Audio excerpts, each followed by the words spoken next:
So what you gonna do when the one-man wrecking crew steps up? I'm energized and never ready. I rock the beat hard, got a blast for the petty. If you're ready though, you can come and enter the stage and feel the raw wrath and the pleasures of the rage. The rampage, my people, will not be televised. Front if you want, kid, but always recognize. I up and rise, my movement's generation. The penetration, soul sensation. Born to live, that life divine. Yo, I pass to my people, all sip the wine. Cause time is short, the style gets hard. Representing to the wave, rough, rugged, and star. Worldwide, worldwide. So everybody, come on.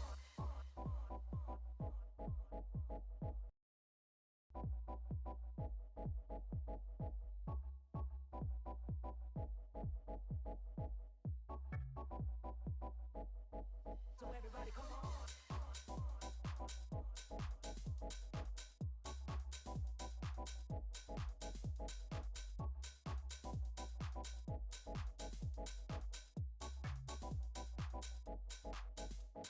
Feel on the rapture, let the haze catch ya. The props, the love, and the gains is what I'm after. The rapper, beating down rappers, running whack. See the four letters, feel the pure record child. The profile, the cream rocks on again.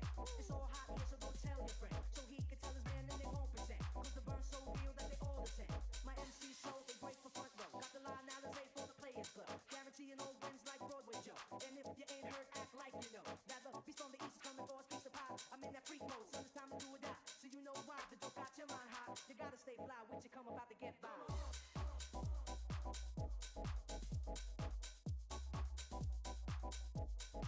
So everybody come on.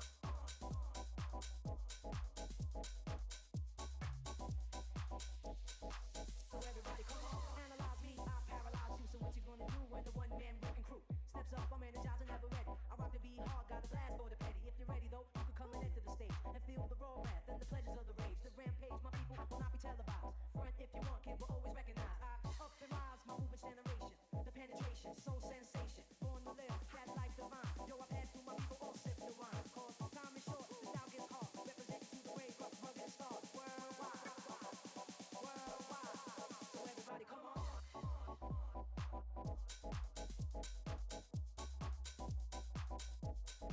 So everybody come on.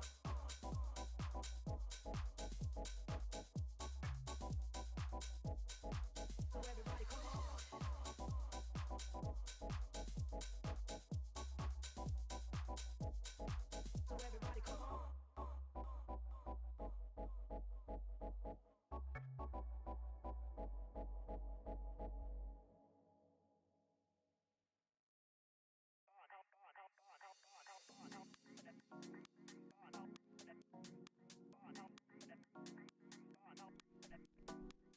Hello, everyone. Welcome to the SDC Finals. Season 23 is very nearly over, but of course, we still have one more weekend of jam-packed action for you all.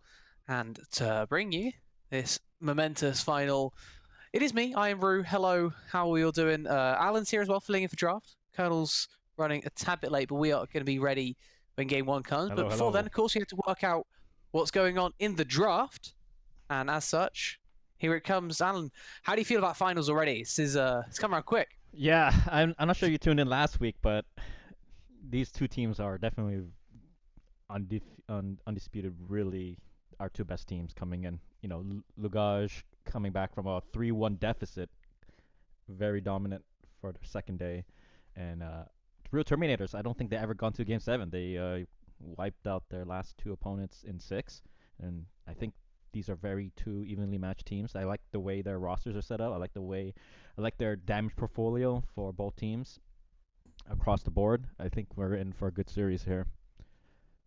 Yeah, something I am a little bit worried about as we head into the series is the perks and maybe the lack thereof that we get on these two sides. We can see it's not really close, right? No. Real Terminators, they racked up so many points throughout the regular season that it's not happy viewing if you're a Luggage fan, but two vanillas can really nullify quite a lot of that, right? And I wouldn't be surprised if the Real Terminators kind of turn away from their own vanillas as a result, but that's the strategy of the rest of the series. Let's focus on strategy of game one, first of all, because that is right now what is most important for these two teams. We have a Gragas Lucian Nami taken by the Real Terminators, matched up against a Seraphine Nocturne with no Ashe following on 3. Instead, is this Seraphine APC?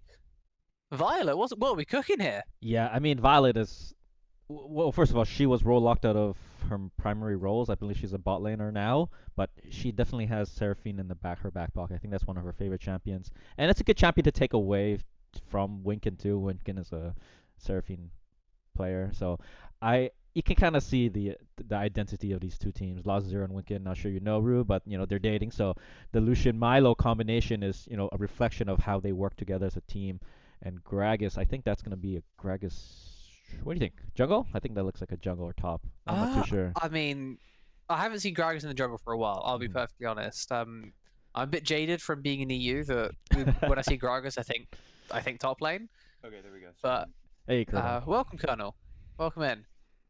Uh, yeah, I think I don't know. This is a lot more down to like player pools and what they feel comfortable on. If Yemeni really fancy the Gragas, then I guess he can go nuts. But it's been a while since I've seen one there. As we head into our second rotation, we got a Yasuo and a Silas band away from the red side here, and then Urgot and Nasus, a little bit of protection perhaps Yeah. for the top side, as it's going to be a Victor taken on 4. They want to make sure they know where this Gragas is going before they end up That's a potentially blinding their top lane. Yeah, that's a safe pick because you're up against Shisa, the captain of the Real Terminators. But also he's a captain on the Rift. He's, I think, in my opinion, the best mid laner this season in terms of performance. So he's definitely gonna have to. They don't want to give him any early advantage by picking a bad matchup. So I think Victor's a 50-50 overall, no matter what you line him up against. At the minimum, is what I Terminators mean. choosing a Mundo on 4, Irelia on 5. Ooh, I like that. I can only assume that Irelia is there to destroy this Victor. That seems like it would be Hmm. quite fun to do time and time again for Shisen. Mundo Gragas, I mean, we talked about this before. I would hesitate to say double flexible. I think Mundo more likely to head to the jungle than the big man in the top lane. But honestly, who knows, right? That Right. it's a very flexible draft that Turbanator's got for themselves here. As into our final pick, we go timing out on the Renekton there for the luggage. They've drafted themselves a very solid team fight comp with some great flank potential as well, great pick potential if they can get onto this solution. But I don't really feel the value in something like a Renekton, right? In the Right. lane, if you're up against the Gragas, then he can body bump you away whenever you go for an engage of your own. If you're up against the Mundo, then he doesn't care when you've gone for an engage of your own. Come those late game team fights, congratulations, you got onto the back line. Oh wait, Melio has his ultimate. I don't get this R5 pick. Can you convince me? No, it's. I think this is a draft favoring the real Terminators for sure. They have a lot of mobility just through the virtue of Irelia and Lucian, right? So Seraphine's gonna have her work cut out for her trying to land like an ideal ultimate. And if they can pinch on, if they take out Victor immediately, then I think their team fight is not existent. Same thing with Nocturne. I think Nocturne has to have like a very clean angle to come in, else he's gonna be dead on arrival because it's very hard to lock down a champion. Like if you're going in right, and then Lucian and Gragas, I feel like can completely negate him as he comes in. But we'll see. I'm not. I think there's a lot of issues with Yeah. this red side draft where I'm sat, right? We've got a Braum with no ADC. That I see as an issue in those late game team fights. How are you going to stack up those concussive blows if you don't have someone to hit those rapid fire auto attacks? How are you going to guarantee yourself a chance in those late game team fights up against a Mundo who's going to be tanky as hell, up against a Gragas who can potentially go that way too? Irelia, surprisingly tanky if they can stack up their queue. How do you guarantee yourself these like mid to late game team fights will go in your favor? I don't personally see it with what they've drafted here. Luggage, it feels like they're forced into trying to win some lanes that I'm not all too convinced on either, right? Lucian Melio, a great combo. Seraphine Braum, going to be fine resisting for a long time, able to get wave clear out absolutely fine, but I'm not convinced about the rest of it. The Irelia into the Victor sounds quite nasty from where I'm sat, and then Gragas into Renekton seems quite nullifying. If anything, perhaps Gragas favored. I'm quite scared for the Luggage in game 1 here. Hmm. Yeah. I mean, they're already down 30 points as well, so maybe this is like something comfort just to gauge the temperature. But this is you would have to feel like this is a must-win for Real Terminators to set the tone, right? You're already playing your two best players, Shisen and Lost Zero, so this is very critical in the terms of the long run. Well, see if the real Terminators can take this one. I'm personally favouring them after this draft. We'll have to see, though, how they can convert it in game one. We're back after a short little break when game one's ready. Don't go anywhere.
right now on Rally House Station, listening Monaco 1990 by Marxo.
All right, I'm muted now. SDC season 23 finals here for a fun one. The 1 seed versus the 8 seed, according to Alan, has never happened before in the SDC, at least in a 1 second of thinking knowledge check, but definitely going to be in here for a fun one. Game 1, I don't know, I made it to the second half of the draft, Drew, and this is something. Yeah, don't know what just happened there in front of our eyes as well, but that was also something, I'm sure. Big combo. Not even gonna try and understand that one. Just like I can't understand this red side draft. The more I look at it, the more it makes even less sense. It's there to confound me, and I'm not sure it's there for anything else right now. We're seeing the early bullying of Agragas up against a Renekton, right? The buddy bump, so OP, especially in these early trades.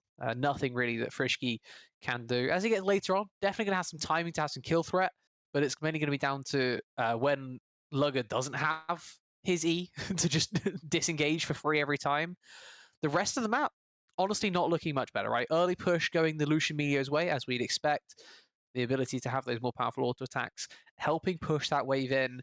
And then mid lane, the fact that it's already in the Aurelia's favor at level 2 scares me. And yeah, I mean, I definitely think that's something we expect from Shishin, right? He's the captain of the team, led it all the way up to that top seed, obviously winning that the tiebreaker, but very well-respected player here, 32 points in the mid lane. Obviously, ODG by no means slacking, 21 himself, but still has that advantage and obviously got to pick this counter pick matchup, so definitely had a little bit of confidence in being able to play it, but we'll see here for the moment. Lost Zero diving back in alongside Winkin. Obviously, that Lucian Milio expecting to have a lot of prio in this lane, especially against that Seraphine, which I don't even hate just to see the passive lane taken here because I want to make sure not to go down again. Lost Zero and Winkin worth 50 points total, and while Violet, of course, is high appointed, B-Hat only worth 4, so definitely have to be a little bit careful not to overextend and make any simple mistakes and give Lost Zero a ton of free kills. So don't hate going for this passive lane here, as it will be another play for Shishin, barely dodging out the tower there, but able to get another trade off, burn some Victor mana here as they will retreat. Another trade going in. Does have the Ignite, could go for this, but does back away. The W poke here going to land a little bit more. Again, Q auto Ignite should kill that Victor, but is just going to be the recall for Odolet here. Does have teleport if they need to use it as well, so we'll just see both mid laners recall. Shishin with no teleport definitely wants to get his off while he can. Yeah, and that's exactly the power of this Aurelia, right? You can get that early push, you can get the early trades going in your favor. Not quite enough for a killer to get down to bot. Ooh, very close, but Violet gets out with the flash. Oh my No! god. Lost Zero flashes in for the play. B-Hat, exhaust comes down. He gets to the trade at the very least on Lucian, but I honestly think Lost Zero is I'm calling probably pretty Worth. fine with that. Yeah, I mean, they get the kill on their AD carry. It's first blood of the game as well. You trade one flash and one heal for two flashes and an exhaust, and then the kill goes over to Braum. It doesn't even go to the Seraphine, so I think they're definitely going to be pretty happy with that play there for the Lucian, get his Caulfields online, whereas the opposition here, Violet and B-Hat, they really don't get anything on this buy. They get some tier 1 components, of course. Tier is nice to start stacking now, but I think that's definitely value for the Lucian here. Yeah, I mean the small positive from that is that Violet did have TP, so they're able to get back down to the lane, salvage it somewhat. But that now is all four summoners, right? You can kind of include the TP as part of that trade. So now it's the flash and the heal for all four summoners in the bot lane. And while Violet's able to grab a little more CS as a result of it, it's not really enough to counteract what just happened. Though this might be. Yeah, just keeping the trades out here again. Violet and B-Hat not too interested in fighting. Obviously, they'll take their little poke, especially with Lego coming in here. Hello? Zero gets the stun. Flash Q comes in. They're just targeting this Lucian here. Don't hate it by Lucian. Just goes in to make sure Milio gets out safely. It's nice flash there from Luger, able to take down Mr. Frishy in the top lane. Solo Bolo for the Bomba Gragas is nicely done there. Down CS, but should have a little bit of time to try and make up for it, especially since this is Ignite Renekton here, down 0-1 now at heading toward the 5th minute, so he can't teleport to this lane. If Gragas is able to shove it, he's going to lose quite a bit of gold here, but doesn't look to be the play. I think Gragas trying to maybe move it toward his own tower, maybe get a freeze online, but we'll wait and see here once we see the exact wave state in a few minutes here, but for the moment, not going to be too big of a problem. First Dragon coming online here as well, but doesn't look like either jungler necessarily in a rush to start it up right now. Yeah, no reason to stress on these Drakes, right? From the Nocturne's point of view, still level 4, no flash, can't really be pushing the advantages. Back to mid we go. As yeah, there's going to be a combo here. ODG drops the ultimate down, but only keeps him even in the trade, so definitely not the worst play of all time for the Irelia here, as it will be another Victor recall here for Odalet. We'll see some question pings come out here. Not too sure what Shishin wants to do with that mid wave here, but we'll wait and see as the bot lane in a little bit of danger with Yemeni in the area. B-Hat walking forward here, has Violet to jump back to, but we'll see if Yemeni could get here in time to slow that. Braum here gets the slow, so Root's trying to come out. B-Hat half HP, doesn't have flash to work with. Shield down, jump down, LZ another kill, and they will be able to take this kill on this front. Nicely done there for them here, as again, B-Hat goes down, second kill for the Lucian, and they are in a really nice spot right now. One kill for Seraphine, one kill for Braum, with those two deaths on the Lucian, of course, but definitely pretty happy here to have that extra few hundred gold on Lucian from those two kills, and they get the dragon for it. Oh, absolutely. Last Zero making up for the overextension before, gets the gank this time from his jungler coming through. Yemeni able to assist, and now, I mean, they could look once more on this bot lane. That is way too far forward from Violet. Yeah, I mean, you just get chunked down to a third HP. That's feels bad for the Seraphine, but it is a Seraphine, so can maybe try and heal themselves up. Maybe this fruit can get taken in a little bit, but we'll have to wait and see. Isn't it? It's just going to be the Or you can recall take a here base. for Seraphine. Yeah, fair enough. I mean, you're just so low. Why not? Might miss a wave, but better than dying. Maybe. Yeah, I mean, you know that Lost Zero and Winkin are going to need a base relatively soon, right? You see their mana, you know, you're probably not going to lose all too much. Looks like Bat's going to be able to catch the wave as well, so most of it is minimalized, if not completely ignored. So it could be a lot worse for the bot lane here, but just another rough trade taken there. As Lost Zero making up for, as we said, that early aggression, getting that double kill over the course of the game so far, putting himself in a great position. That is a beautiful bomber back. Oh my god, Frishy's being dogged right now by Luga.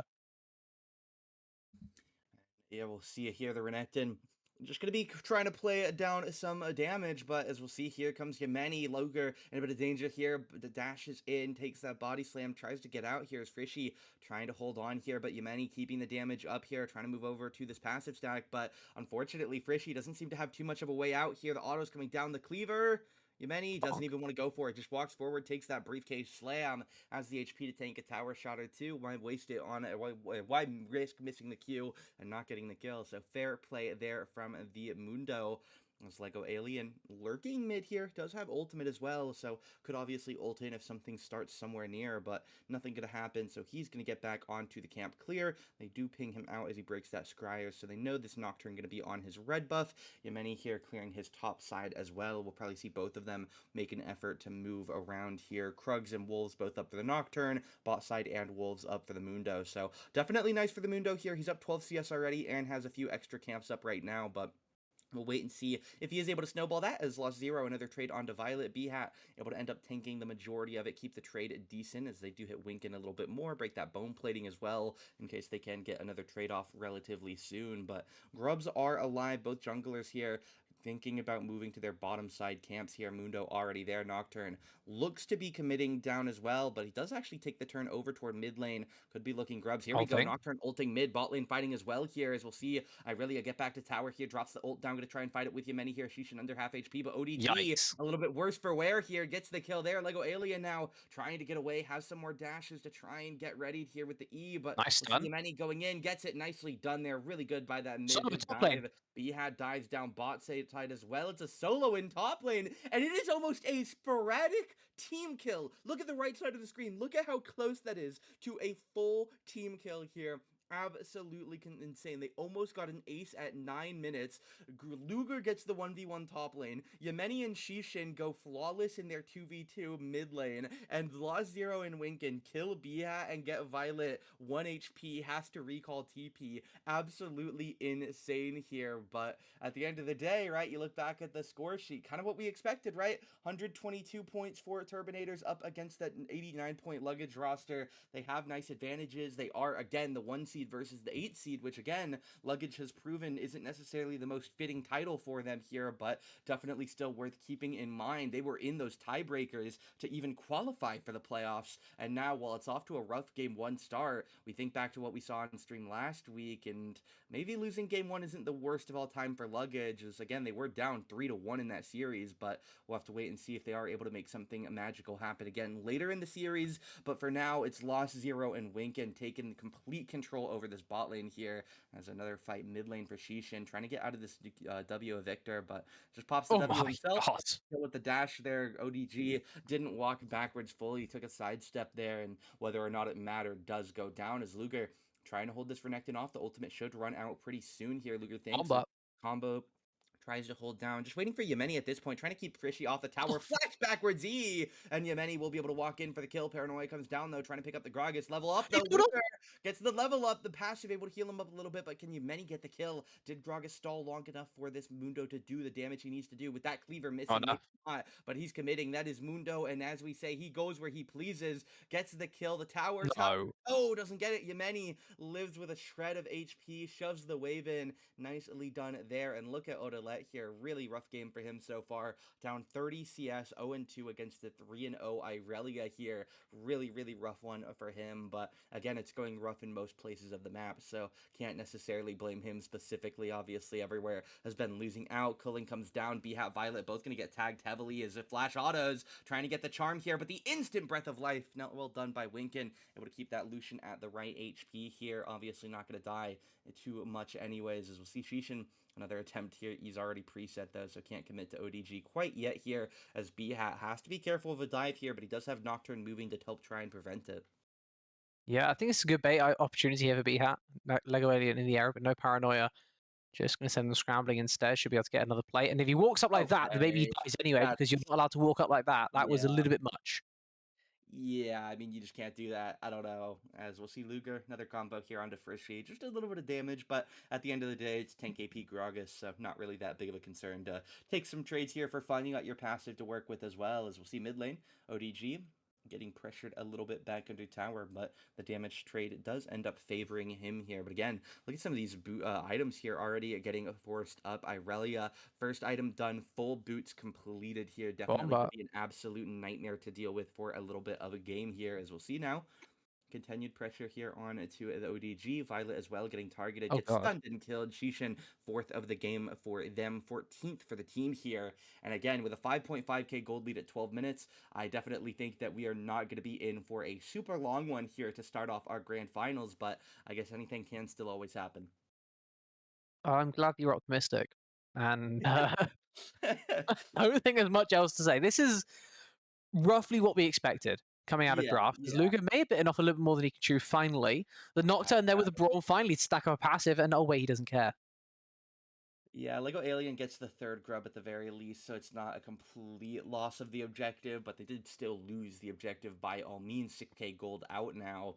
As we'll see the mid tower looking to get targeted by Shishin, but ODG there in time. Yemeni and Lucian No, here don't trying to do dive this. This on is mean. Violet, culling in, and we do get the kill there. Nicely done by them. Yemeni picks up the tag as Shishin just fighting inside the This is it. 1 million, trying to help as much as they can. Breath of Life comes out, trying to turn on to ODG the shields. As here we I go. think Irelia no, he unfortunately didn't. gets Okay. the lead out there as we have a bit of lag on our end, unfortunately, in the middle of that. But Lego Alien does end up getting the flea, I believe, on Irelia. The stuns came through as they do get it. ODG, though, not in a perfect situation right now, but he does sidestep the kick as we'll see B-Hat. He's getting hit. Yeah, he's getting Tank versus absolutely tank. run He's over. gonna die, though. No, he has to jump away to a minion. Does Yemeni The die? maximum dosage. He's Yemeni's dead. Alright. That's one of the fights of all time. B-Hat, ODG live in another day as they take down the mid and jungle for their first deaths of the game, and the gold lead isn't as bad as it was. It's still 5 point, almost 5k, but definitely get a couple hundred back there. They just need to do that like 6 more times, and then it'll be an easy Yeah. Yeah, I mean, that sounds great on paper, but then you remember that the shutdown also went over to the Sorry, Braum. yeah, they need to do it maybe 12 more times for the shutdowns. Yeah, To and even it out. like, when the shutdown goes over to the Braum, it suddenly doesn't even matter that you got that goal back, right? Because now maybe he's equalized with Medio, if that. Alright, 14 It's just, times not to the Brom, take it or leave it. oh, I don't know. This They need is, to int 28 more deaths for it to be value. yeah. I don't understand this Rishi, draft. he's I'm trying. sorry, I don't get Rishi it. is trying. Yeah, He's I think trying, it's, but you chose this. Like this is not a counter pick in terms of the Gragas is countering the Renekton. Even though that's what happening in front of our screens. That's not the order of these picks at all. This is a Gragas on B1, and the Renekton knows that he's up against a Gragas. Right? At least he knows that he could be up against Gragas. Like, it could be Mundo, it could be Gragas, right? The double flexible. Like, maybe that's what's done it here for the Real Turbinators, why they're in such a strong position. But Luggage should have known that this was going to be the matchup that they took in the top side. And with how it's panned out so far, I just don't know if they just misread how it was going to go, misread who was playing what and where, but this does not look pretty at all right now. So we're going to get another engage on mid. The Glacial Fissure going just wide, though, as Losser able to escape once more. Has his flash now back off cooldown, too, so he can go even more aggressive if he wants to.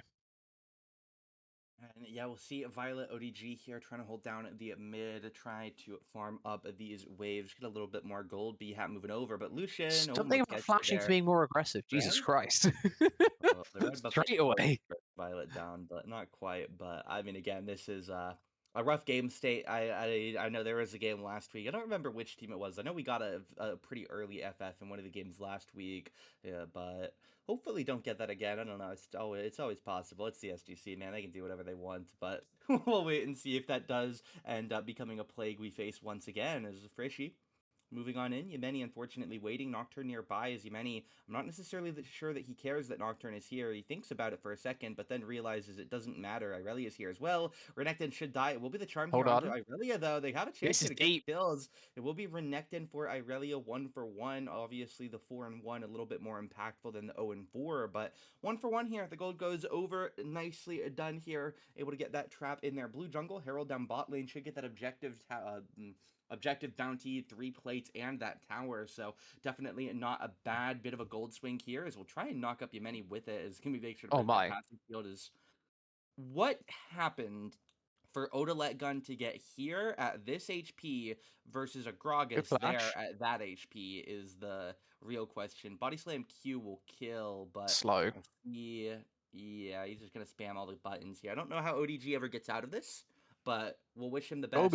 Unfortunately, a nice roll there from Mr. Luggáge is going to be enough for that. B-Hat diving in here, trying to focus out of this Lost Zero combo. Cullen comes in from the side, and he is dead. No, nice ult. He is dead, though, unfortunately. Lasted a second longer than I thought he would, as Wow, Oh that's a no. long stun line. Jesus, is Violet unfortunately going to be picked up? Paranoia comes down. Unfortunately, I think Nocturne's the only one paranoid in this one as he goes for nothing. As we'll see Gragas holding down top lane once again. Frishy has returned ultimate almost back up here, but we'll see what Lego Alien wants to do in the area. I don't think you can dive this guy, so I hope Not that's without not what they're paranoia. thinking about. Yeah, I hope they're not thinking about diving him because that won't go well, but we'll wait and see exactly what they're planning here. And they They're didn't even planning get a the turret in recall. bot either, by the way. The Herald Oh, crashed, but it didn't even get the turret. It's still unfortunate. waiting there.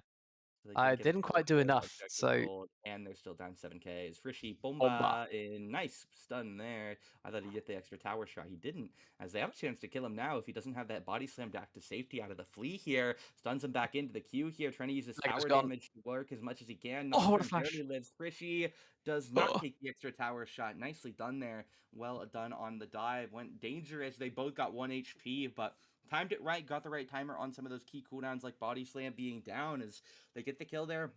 The game becomes slightly less miserable, only 6k now, but again, slightly less is unfortunately not the same as a good game state. As we'll see Lenny here trying to chase down B07.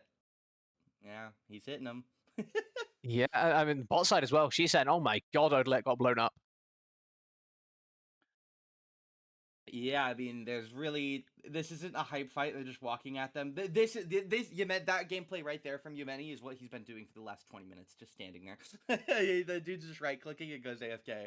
But it's Mundo, man. That's what he does. It's what he's done since when did Mundo Jungle really start popping off? Was it the Worlds where he got Pretty played, recent. Like, he went 5-5 at Worlds? Was it? I think last Worlds. Yeah, it was kind of September time where it was like popping up a little bit Yeah. in those tier 1 regions, and then obviously good enough to take it in a game 5 when you've never played it before. So good enough for anyone, right? Owner and Keria are to me the two champions of playing whatever they want and ruining solo queue forever because of it. To be fair, the Mundo, like, that's not even like that Mundo's bad yeah, of a Mundo's ruining. simple, yeah. Like Keria's it was just obviously the that king good, and of it that still is. crown. Yeah. Yeah, you're not taking that crown off of Carrier. How many elite supports have we seen in the stupid amount of time since? Oh, I remember back right after some of those big series in that last World run of theirs. I want to say he played like a Varus Hail of Blades game or something, and I got 3 Varus Hail of Blades, all different people in my Norms games back to back to back, and I was just like, dude, I'm so tired of this already. It was something that they morph solo queue, man. They're good at You it because know what I'm tired of in this yeah. game is Luggage. I'd be tired of pressing tab and looking at that Lucian. Mm-hmm. That does not look fun. It doesn't. Lost Zero, he's just going running. What can Odlet do? He just tanks the stun. He just tanks the stun because it doesn't matter. He's gonna kill him. No, he's gonna get the kill and live. He doesn't get the kill. Okay, ODG able to backstep away. He does have to run, unfortunately. It's not like he forces Lucian out of the fight. He forces him off his towers. We'll wait and see. What was that? That's I'm trying to read was the one Seraphine auto. HP bar. That looked like 600 damage. Jesus. 600 damage. Why the Seraphine's building support after Blackfire Torch? What are we doing here? How do you kill a Mundo with support Seraphine, a Renekton that's like 2 items behind, and a Nocturne? It's not enough. As we'll see, Law Zero getting ran at. Surely the 4 players who are here will be able to kill him. As we'll see, Lego Alien, he's gonna die. That's my prediction. He's gonna get ran at. No, Irelia though doesn't want to take the fight under tower. The tower's not really 5v5ing under a tier 2 top. now. Yeah, they're gonna get the one. They're gonna get Frishy, I assume. There we go. Get the 2. So we'll see them take the tower down here. I just expect them at this point to like ignore everything and run straight to the back line. But they do play the fight correctly at the very least. Play it front to back. Kill the people who are easier to kill instead of the hardest target first. But That's only because of the again, turret. yeah. But they're up 10k. I'm surprised we haven't seen the FF at this point, truthfully. Yeah, I mean, this was lost in draft, right? Like, we talked about it before. Like, there's no reason not to talk about it again because that's what's really dictating this game, right? The 33 points, it matters. Don't get us wrong, but it's not what's changed this game, right? What's changed this game is how these 2 teams were drafted, and the fact that we are counterpicking into a Mundo and a Gragas with Renekton. I cannot understand that at all here. Frishy, he's not played badly on the Renekton, but it's just not the champion for the job right now. Taking an APC and building its support, also not going to be the tools that you need to get through a team as tanky as you're up against, right? You got Wits End Irelia at 22 minutes with the Blade of the Ruin King. The double AP threat is nowhere near enough to get through this champion. Shisen is going to be absolutely insane for the rest of this game. The Gragas in the top lane, he bought the Winter's Approach all at once. Didn't even buy the tier beforehand. Slowly stacking up into a Fimbulwinter. He doesn't care at all. And the Mundo is a Mundo. Yeah. They're just gonna die here, is my guess. Look at the Lucian. They did Flashes kill on the Violet. Gragas. Three autos just killed the Seraphine from full HP. Okay, Oh my okay, but have you gosh. considered they killed the Gragas? I hadn't. They got him. Bomba down, Luga down. Ah, I thought. Now, would you like to take the base, or would you like to take your Cloud Soul at 23 I minutes? want Dragon. I'm going Dragon here. I don't even want the inhib. I want the Dragon. Is I what think- I was thinking. I think you can just take. I think you can just take it. That was a surrender vote that failed. Dragon the Cloud Soul to the base. You know, that's where I'm at mentally. As we get GG's. Wait a second, don't end from Odalet. We make a comeback. Lost 0 of with an okay here. You see the surrender vote there. Failed 2-2. Lego Alien says, y'all not ending is crazy, which I can't agree with. Not ending is crazy, but they want to play it safe and they want to play it smart. And for a team in the SDC finals, I respect it. They take the tier 2 bot, probably. The medium split pushing. Maybe, as he is Redactin's scared of him, is what's happening. Redactin's scared of him. But they get the Cloud Soul. That bot tier 1 or bot tier 2 is at a shred of HP. One auto kills it as Frishy has to double dash to try and get away from Yemeni, who will happily settle for a Gromp here, as Frishy unfortunately still walking up too far. And is that lethal? Does he die to this? That's how, I mean, look at the tower. Yemeni finally realizes the tower's HP. There we go, 150 plus. But, I mean, you look back at it, right? 919, Mundo's died the one time where him and Irelia both basically killed themselves for fun. 8-8 for Irelia in the same. Speaking of which. 8 for Irelia, maybe. Can he handle it? 1v3. Tether. Violet coming in, trying to get something on the Irelia. Dash. Trying to stay on their feet. Shishan triple stun, but not going to be enough here, as it will be the kill. 8-3 Version on top Irelia lane. here, as Luger and Frishy are fighting. And top lane is dead. They're dead is what's happening here. Cullen comes down. It will be the Seraphine ult, but it's stepped aside as Lucian gonna focus on ODG. There goes him. Violet now goes down. B had just started a recall in that bush. I don't even blame him. He did everything he could have done in that fight. He hit Winter's Bite on the Lucian, and then he was a frontline for a bit. GG, and Luger is just backdooring.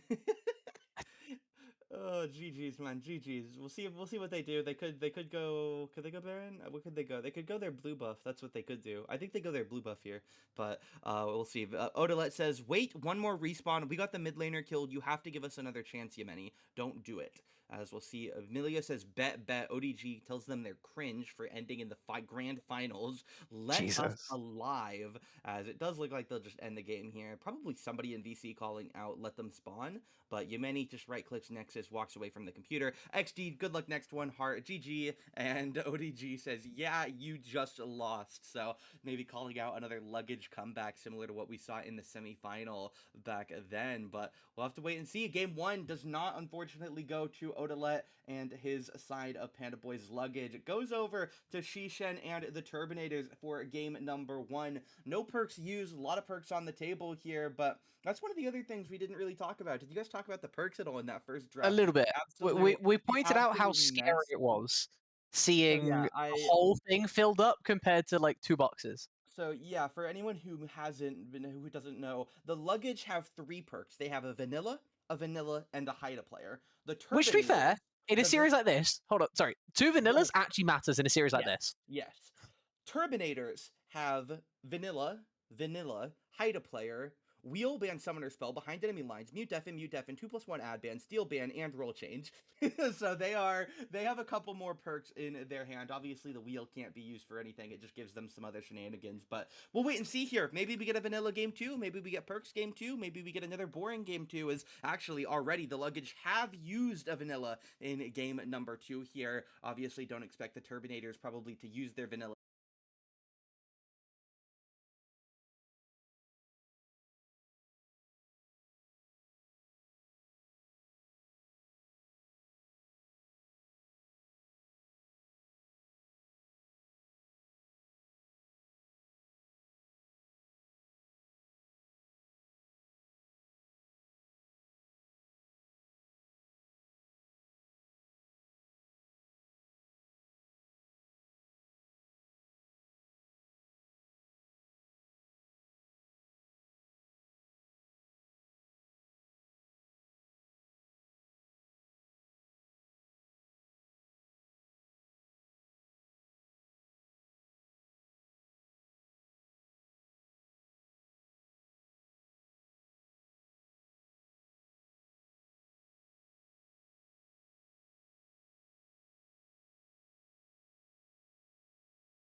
time approaches. I don't feel at all.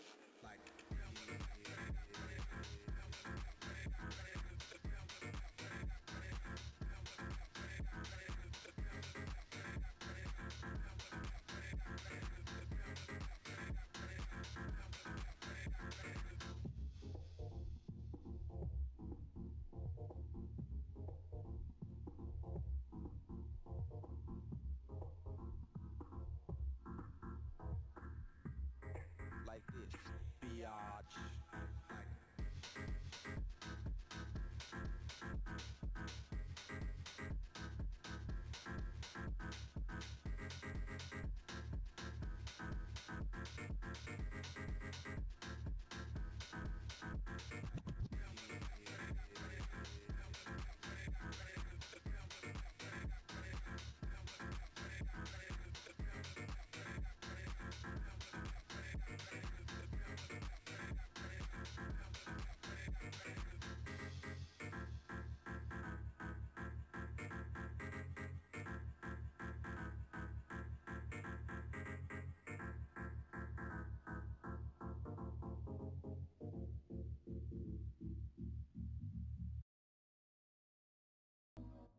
Tori on the beat.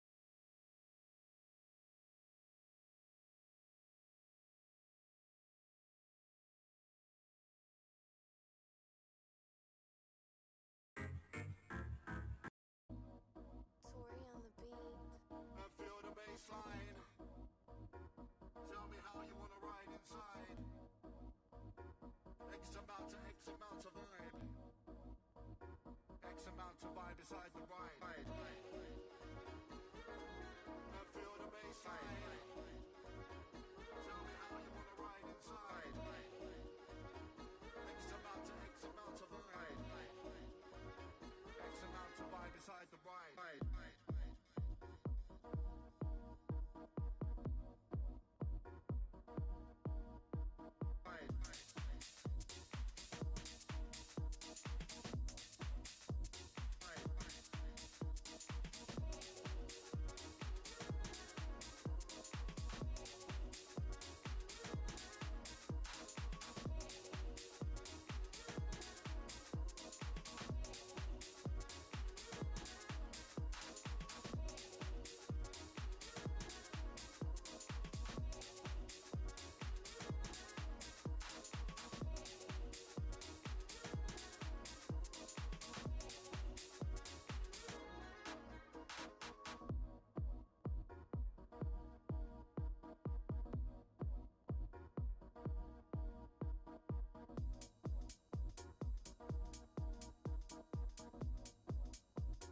X amount of vibe beside the ride.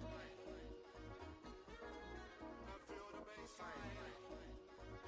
Tell me how you wanna ride inside. X amount of vibe.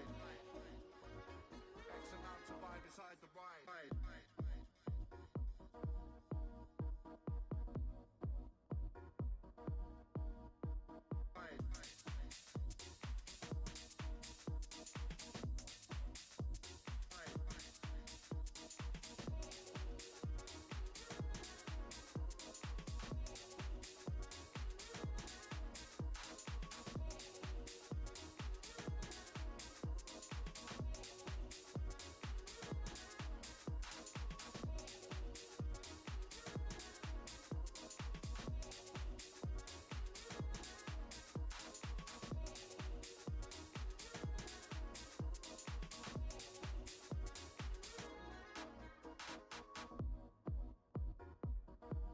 I feel the bass line.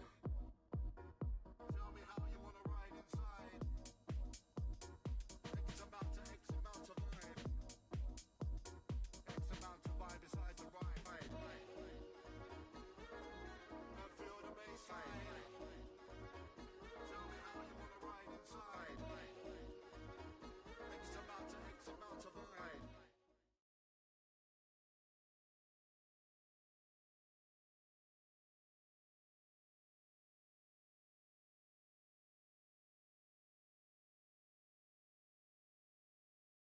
Welcome back, everyone, to Game 2's draft. Just getting into things here. See some picks already coming through, as well as that vanilla that we talk about before the break. Luggage popping that one early as they hop over to the blue side as well. Take away the Hui on B1. Bit more of a stable pick for Nico here, just gonna guarantee himself a very strong mage as the game gets later. Responded to here by Turbanators with a Zeri Zarhen locking in the Z champions, but not Z himself, though of course where you're from, it's called Z, and it makes no sense to me. As we get a Yoni too? Ooh, maybe too far. Yeah, the Z composition over here. I have to stay away from saying Z now that you've said that. As we'll see, Wei and Yone picked up here. I mean, this is something. Truthfully, I mean, this is already a really odd draft here for both sides. I personally, I haven't seen too incredibly much of Zahen. Obviously, makes his appearances. I know where he can go. I know what he does. All the fun, lovely stuff like that. But haven't really seen that much of him, especially in SDC, as we'll get Aatrox picked up on the 3 here for the side of Panda's crew on the luggage. As, again, in terms of rosters here, very high point for the luggage here. They're sending out Nico and Violet, both of their tier 1s. They're sending out Panda, Kazi, 2 of their 3 tier 2s, and then Lego Alien coming in, a 10-point jungle support tier 4. So definitely interesting. The only person that isn't the most expensive is Frishy is on the bench in that 5th tier 2 slot instead of Lego Alien or under Lego Alien here. But we'll see in the draft here continuing forward along. It's Lissandra picked up here. So realistically, okay, sorry, I just thought about this for Panda. Where are these characters going? Aatrox top, Yon mid, Hui bot. Is that what's happening? Aatrox jungle's a thing as well. Bear that in mind. Aatrox jungle has risen quite a lot in prior, especially around the tier 1 scene. I'm not sure how acquainted Panda Boy is, but that's where my mind instantly goes. I think that, I mean, if Nico's comfortable on Hui, then I wouldn't take it away from him, no matter what is into him. I don't think Lissandra's even all too oppressive. Yeah, I respect that Yubi ban, by the way. That is a good Yubi ban. You don't let Lost Zero have any chance of running over the game. We just saw him basically do that on the Lucian. Giving him the power of 2 champions in 1, not happening. I understand that one entirely. Yeah, we'll see the bans here. Nautilus, obviously the Yumi picked up. Vi, current hover, gets locked in. As again, we'll see exactly what characters we're still missing here. Luggage, Panda Boy's side, Mids. Bot lane, really, I guess they just need bot lane, right? I guess Violet's a bit of a mage player, which is why I think my brain wants this way to be bot. It just thinks that that's correct here, and I want then, I guess, just Yon mid, Aatrox top, so we're picking up a jungler and a support still, but obviously, that seems to be what they're thinking with the Vi Nautilus. Fiora, the other ban here. As for the side of the Turbanators, they did win game 1. Obviously, Lissandra and Zeri are going to PR and lost 0 in the mid and bottom lane. Zahen, my assumption would be going to Hashem, since that Fiora ban, obviously I'll trust their scouting a little bit over mine, but especially if Olaf gets locked in, I think top jungle are very interchangeable, but it wouldn't surprise me maybe if Captain Rex is on that Olaf instead here, but obviously the matchup's dependent, they're going to try and change it around to exactly what they want to have it going on here is worth noting. We'll have to wait and see here. If they really wanted to, they could technically get some really big rotations going around on the roster. I assume they won't want to, but Captain Rex's ult role is jungle. He could go to jungle, Hashem to mid, Pure could go to bot, and Lost Zero could go to top. So they could do a 4-player role shuffle, but unlikely that that will happen. But Karma Zin's out going to be the ending lock-ins here for the side of the luggage. We'll wait and see what the 10th pick is. Yeah, I'm not sure that I believe in this one. I understand that Violet likes playing his mages, but there's a reason why people play ADCs, right? They are good from start to finish, right? The early game weaknesses are nowhere near as bad as they once were, and the late game strengths are about as good as they ever have been, especially with, of course, role quests being what they are. When you empower them with an Enchanter, as we are in the Enchanter meta, then it gets even more oppressive. Picking a Karma, very solid in terms of Enchanter that doesn't necessarily need an ADC next to her. Very good for poke early on, very good for shielding as the game progresses. So, I mean, if you're going to pick any Enchanter to go with a mage, Karma's definitely up there, but I think Zeri Lulu sounds so incredibly oppressive. I think the only way this feels worse right now, if I'm Luggage, is that's the Yadara Lulu. because that feels a whole lot worse. You have indexed a lot into AD on the top side. I feel like Plated Steel Cap's kind of going to run you out the Rift for quite a while. I think that's a very easy first build there for both the Olaf and the Zahen. I mean, beyond that, it's still fine for the Luggage, right? They have fine late game potential. The Rage of the Quay come late game, very annoying. You have a Zinzao with an Enchanter, very annoying. Aatrox in the top lane, he's gonna be pretty stable, but can be threatened if he's on the weak side. But your Yone is where your main scaling is coming through, and also the fact that your Yone is probably Nico helps with that main late game scaling. So some win cons they can play around here, but I think Turbinators, they're having a great time right now just drafting some pretty default drafts, right? You take AD in bot, you take an Enchanter support to boost up your AD, you get some bruisery things in the top side, and you get a mage mid and see what happens. I think another solid one here from Real Turbinators. They look to try and take this one here into 2-0 territory. And if they do that when down 21 points against a vanilla, I'm struggling to see a way back in the series already for the Luggage. And yeah, we'll wait and see here. I do agree if Luggage lose this game, it is going to be a rough spot. Obviously, Lost Zero will have played 2 games, and you'll have the game on Shishin, so it is still going to be for the 3 Tier 1 games. But once you played a game of Nico, you played 2 games of Violet, you're obviously throwing out a lot of other high point games here, right? You're seeing Panda Boy and Kazi make their first game, which again, it's game 2, that's fine, right? Obviously, in general terms, but losing games on 4 of your best 5 players here, obviously last game already lost the one on Violet, Frishy, and then ODG, obviously that top tier 2 option, top tier 3 option, but we'll wait and see here on exactly what is going to happen here. It is still a 21 point guide here. Kazi leads by 16 top lane. Jungle is going to be dead even here, 28 points to 28. Nico up by 13, and then in the bot lane it is going to be an 8 point lead for that side of the Turbinators. Again, Lost Zero, Winkin, very, very common bot lane, very solid together, but we'll wait and see how they're going to do here. We'll send things over to a break. We'll let them get through the game and the spec delay. We'll be back about 4 to 5 minutes with our second game of the Grand Finals.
back here. Good to go. Game number 2 in on the USDC Season 23 Grand Finals. The 1 seed Turbinators currently hold the lead on the day and the weekend here, 1-0 up. The 8th seed, they've battled their way through the quarters and the semis here to the Grands. First time again, the 1 and 8 seed, we believe, ever. And we'll see if the 8 seed can make something happen to even the series up here. They have a nice point advantage, and then the compositions are something here. Aatrox, Xin, Yon, Hui, and Karma up against the Olaf, Zahen, Lissandra, Zeri, Lulu here. But we'll wait and see here. Violet going to try and start things off on the Hui, able to keep slow and steady, keep Lost Zero and Winkin slowly chipped down while staying healthy. I was, again, definitely interested to see here. Lost Zero Violet. Game 1 went to the ADC, not the Mage, so we'll wait and see if Game 2 flips over to the Mage. They have some other key advantages. Nico, obviously, being in a roster is always going to help that roster do a little bit better, we hope, so we'll have to wait and see for the moment. But we'll get another trade here. Level 2 pressure. Violet, nice damage onto Lost Zero, half HP, but we'll be able to trade it out. Has, obviously, the level up HP, so we'll have to wait and see. Yeah, it's aggressive to still be that far forward when level 2's not going in your favor, right? We could see that 2 minions away there for Lost Zero. So a little bit aggressive, but ends up working out okay. The trade still relatively negative, but Violet has used a ton of mana to get it into that point. So overall, absolutely playable for this bot side. As you'd expect, right? Zeri Lulu has the sustain with just shields alone to really get through the early levels against someone with as much poke as something like the Hui and the Karma. So they're doing absolutely fine. As we look around the rest of the map, we're getting a topside invade onto the Xin Zhao. Panda Boy getting pushed out of his own jungle here. Hashim's already taken his blue buff, pushing him further back, and he doesn't even realize. Yeah, he does get to the blast cone though, so he's able to get out, fortunately for him. Does use the flash, obviously, but definitely could have been a little bit worse, as we'll see Lego Alien here taking a good bit of damage. LZ keeping the fight up. Flea comes down, looking to keep Hello. it in trade, but minion Pretty waves fair. are going to force them to safety here. LZ and Winkin, a little bit of self-shielding coming down. Winkin takes a little bit of real damage. The combo comes down, and the Lost Zero passive proc will hit as well, as Kazi and Rex here keeping the pressure up. Panda Boy trying to find something here, but getting pressured off pretty heavily, as we'll see Kazi and Rex here back onto the trading in the top lane, back down bot. Panda Boy, unfortunately, getting forced off quite a decent bit here by Hashem. Didn't finish his full camp, so he's only level 3 here, and while obviously Hashem, obviously on that red or that boss side blue jungle invade, isn't done with his clear either. He will get the scuttle and head back to his top side, so definitely in a little bit of a better spot here, but we'll see if the crab goes down or where the Xin Zhao is directly wanting to go here. Looking mid right now toward Baby in the mid lane here, as we'll wait and see it's Pior there.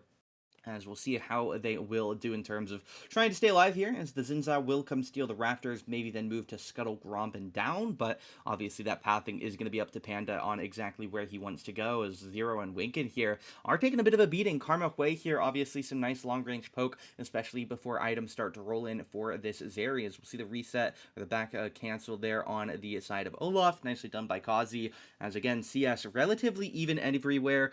Top dead even. Zahen up a camp right now. Yon going to be about dead even with Lissandra. Hui, though, up a wave on this Zeri. That's the one notable difference right now, is we do get the teleporting mids coming out here, as Rex could be in a bit of danger here. We'll see. Rex should be in a lot of danger here. Yeah, Great so we flash, can get though. Kazi out. That's really nice. Kazi will be able to stay alive, as Rex, the Ignite's going to take him down a good bit, but he's going to stay on his feet here. Well done. Wow. Yeah, and while this is happening, look at what Hashem's managed to get already. He's managed to get opposite side Raptors looking to go aggressive on the bot play as well, but Lost Zero ran out of mana.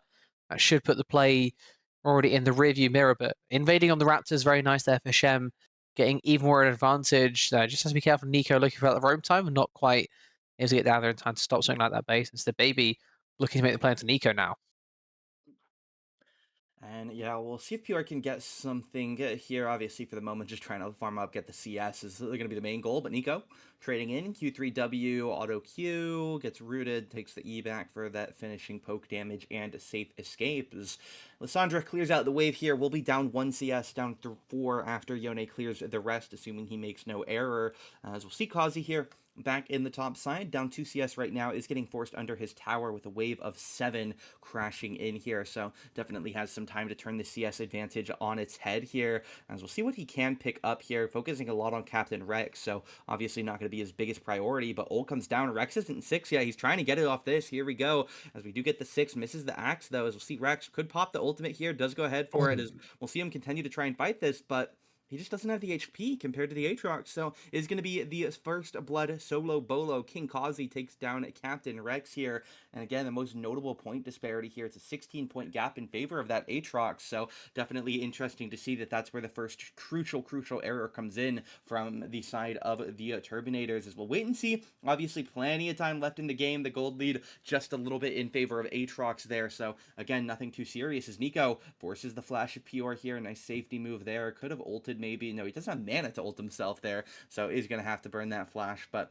at the end of the day, not the biggest problem of all time. Just definitely could become annoying for a couple of minutes here, but we'll see Lego Alien try to help out here with Violet helping on this next wave. They have the invading Xinzao as well, trying to get back at Hashem for everything he's stolen, as Nico takes a few tower shots there, presumably on accident. As the teleport from Lissandra comes back, he'll have to recall himself. Yeah, Captain Rex actually getting kind of destroyed right now by the Aatrox in this lane. Not looking like a fun time at all for this side. He's looking to just take another death here. He's baiting for Hashem, but it feels like it's maybe too much of a bait. Yeah, he gets the kill here, but now the question is, can Hashem do anything about it? He's level 5, so if he messes up, this Aatrox could be in for a triple kill in terms of the recent lane phase. W comes down, Zehen has no flash to What work was the with, so idea this could here? be a kill here, as I don't think, yeah, the flash is still on cooldown, so it's going to be a double kill, essentially, for Aatrox. Count that last one. All 3 kills are solo bolos for King Kazi, and he is in a position to be the king maker this game here, as we'll wait and see how he does in the mid game. But Violet gonna get engaged on here. Ult comes down, last 0, gonna connect onto him and Winkin, as we'll see that back up there. Zeri is out of mana here still, so definitely struggling out a little bit here, but not gonna be too big of a problem, as Lulu does get a nice trade onto them. But look at that, the mana for them. Last 0 and Winkin can barely cast 2 spells among them, as we'll see Lego Alien willing to just walk up, throw the Mantra Q, because why not? It's so hard for last 0 and Winkin to fight them with their current mana situation. Root Rooted. comes down, it's going to be a flash out of the next root. Still is going to get the follow, so the QW Severing Bolt still connects for the way, but definitely could have been a little bit worse. But you're not thrilled about Oh losing my the god. flash, as Captain Rex gets chunked down. And look at the items here, right? It's Tunneler, Caulfield's, a little bit of resistance is up against a Vamp Scepter. It's also the XP. And yeah, this is really It's level gonna be 6 rough versus for- level 8. Kazi's absolutely wow. running the lane right now, and he has Ignite as Yeah. well. Captain Rex has to respect this so much right now. The anti-heal to kind of mitigate that Vamp Scepter, as well as, of course, that kill threat that you have when you have Ignite. King Kazi's absolutely dominating over the Olaf right now. It feels like Nico doing a great job mid, making sure his lane is, as you would expect the Nico lane to be, very solid indeed. And then bot lane was kind of the only point where I thought maybe there's a chance, if I'm honest, for this red side draft. But right now, it feels like Turbinators are just having 3 losing lanes, and it's going to probably end up in the losing game, because that's Wow. disgusting on top side. A 4th solo kill for Kazi, the 4th kill of the game, is another thing I do want to note here. It's obviously a very common factor of mage bot lanes, but something that doesn't get thought about potentially too often, just in terms of nobody playing mage bot lanes. But the teleport there gets so much value. You teleport, you could recall, buy, heal, while the other 2 are both low mana, they're both low HP, they have to take a reset, but you teleport back, you pressure that tower. I believe it got Violet, it looks like 3 tower plates, and I think 2 minion So you waves can't ahead, walk up when so you don't have a really nice. armor. But yeah, we have flash. Can we do something? No, we can't. I mean, yeah, that's just potentially all of the value we got from that gone. I mean, we are up 30 CS, to be clear. Again, those waves are really helping Violet out in terms of trying to stay ahead here. The 1 kill, not the worst thing in the world, but But it's definitely felt unnecessary. like it was unneeded. Yeah, definitely Yeah. no need to be there. I mean, I don't know. There's just no, you don't need that word there. Truly, you don't need it quite yet. But we'll wait and see here. Lost 0 and Winkin exactly how much they can get. This wave will get picked up largely by Lego Alien, of course, as he actually is pressuring the HP bars, but he's taking a bigger trade much. now.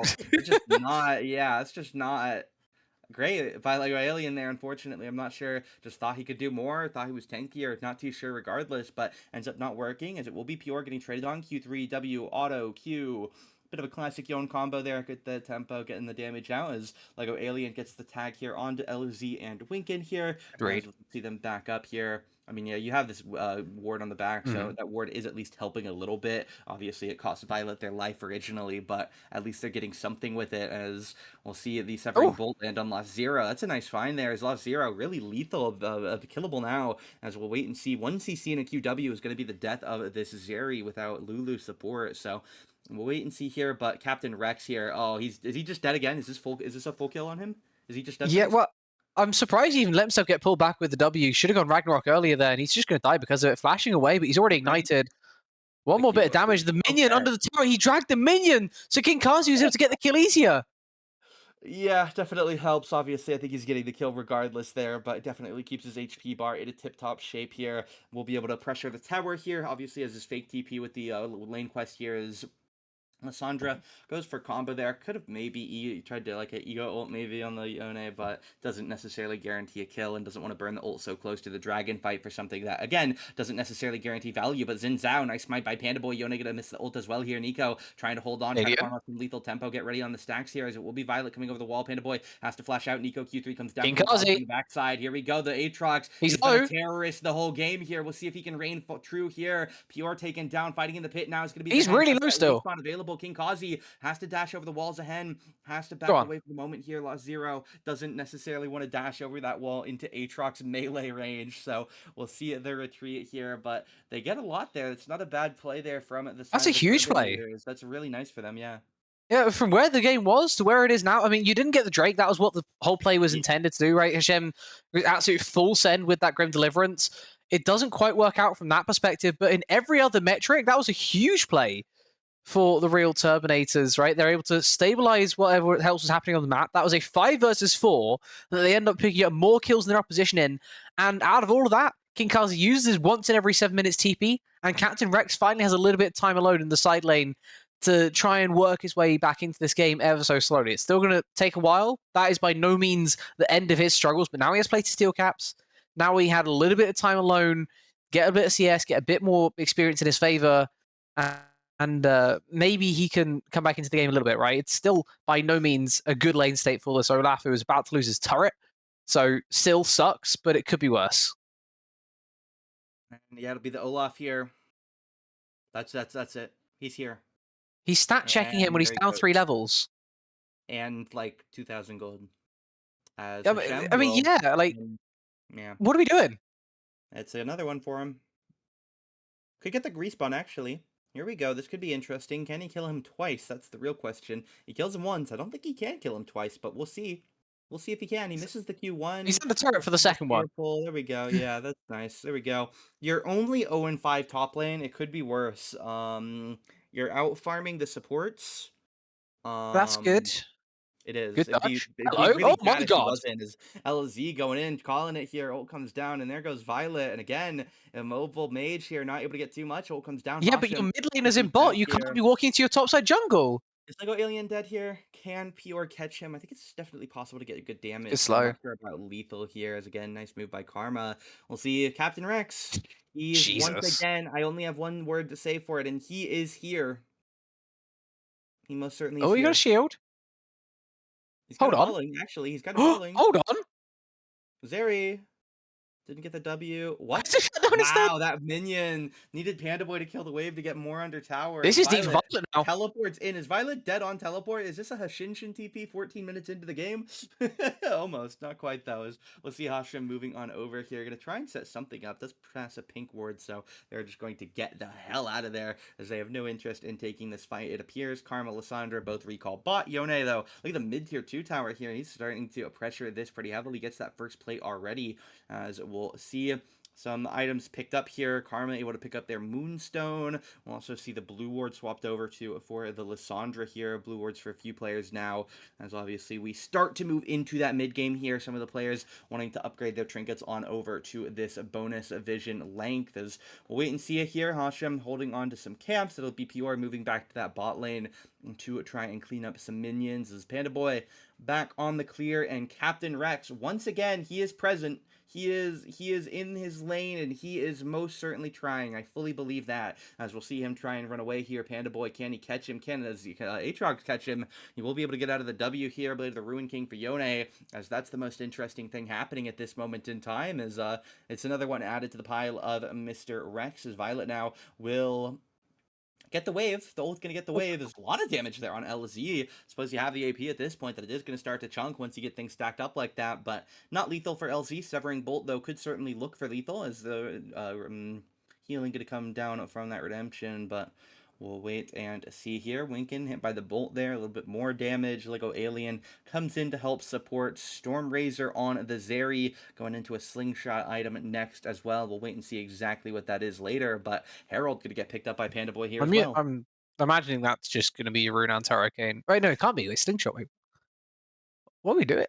Are we out here to confuse people? Consider me confused. Is that Hurricane? Am I nuts? Am I going crazy? Hold on, It could be. I gotta check myself now. Talk. I'm checking my sanity. Well, so Sketch Slingshot goes into Rapid Fire, Runins, Okay, thank God. And Fiend Hunter Bolt. Sorry, I still don't know these new season items, the full build packs at the very least, but Fiend Hunter as well. I don't think it's Fiend Hunter Bolts. It definitely, I guess it could be. It's maybe. Runins. But yeah, It's got to be Runins. It's Zeri. Go into that other options there at the very least. As we'll see Nico here trying to hold on, coming down. Hashem gonna get pressure out of this own jungle here, as we'll wait and see for this exact moment which direction we are gonna go. As QW lands down, Winkin taking a bit more damage. Violet definitely moving into a decent damage era of this mid game, as we'll see the combo come out. Violet trying to engage, and that unfortunately Ouch. for Violet is the end. You may have damage, but you kind of got to be alive to do it. Got to be able to move. So we'll see the play here. Herald comes down bot lane. They're going to take the tier 2 here. Quadruple recall comes out. As what does the Herald do now? Could get into it, maybe try and crash the mid tier 2, but obviously not necessarily the worst to just let it go for the tier 3 crash, but looks like Pure is going to catch it before then, and they are going to be able to pick up the kill. As long as they kill it here, as there they go, they get it. I think the Hashem probably, hopefully waiting with a smite there in case they need it, as we'll see Hashem waits, dashes over the wall here, trying to make that clear just a little bit quicker, as we'll see for now. Nico moving on to get to this top wave, where he will find Captain Rex there, as we'll see if Captain Rex can do anything about it. My guess is no, but obviously we'll wait and see. Definitely a rough game for the top laner here, as Hashem going to have to try and peel away from the Aatrox, as unfortunately I believe Yone has found Olaf, and I believe Captain Rex is going to escape actually because of the Yone E-Anchor, forcing him to go back. Obviously Nico not necessarily in a rush to fight Olaf inside of Ragnarok. He only has the Rav Hydra, but it's not necessarily that far of a gap between the two of them, except for Only the one CS. item each. He is up 80 CS, but obviously if he hasn't spent all that gold and capitalized fully, not going to matter too much. Does have the item advantage, of course, up 2 levels as well, but not lethal on that trade either. Captain Rex lives another day, and he remains here for just a little bit longer. 1 in 6 right now, but not going to die here. As we'll see Nico work on the Krugs, then he'll head back to the top tier 2 once his wave has arrived. As Pior looking for something, but not going to find too much. Yeah, this is kind of the issue I see a lot of time when you see mage mid, is that it's very difficult to contest for this early game to mid game prior, right? Late game, your wave clear is always going to be fine, but it's actually you being able to contest the prior with the rest of your team sometimes is a little bit tricky. See another example of it here, where the Zeri Lulu just able to push out whenever they want, and now they can rotate around to the top side of the map as well. Nico in a 1v2, but he's getting TP help courtesy of King Kazi.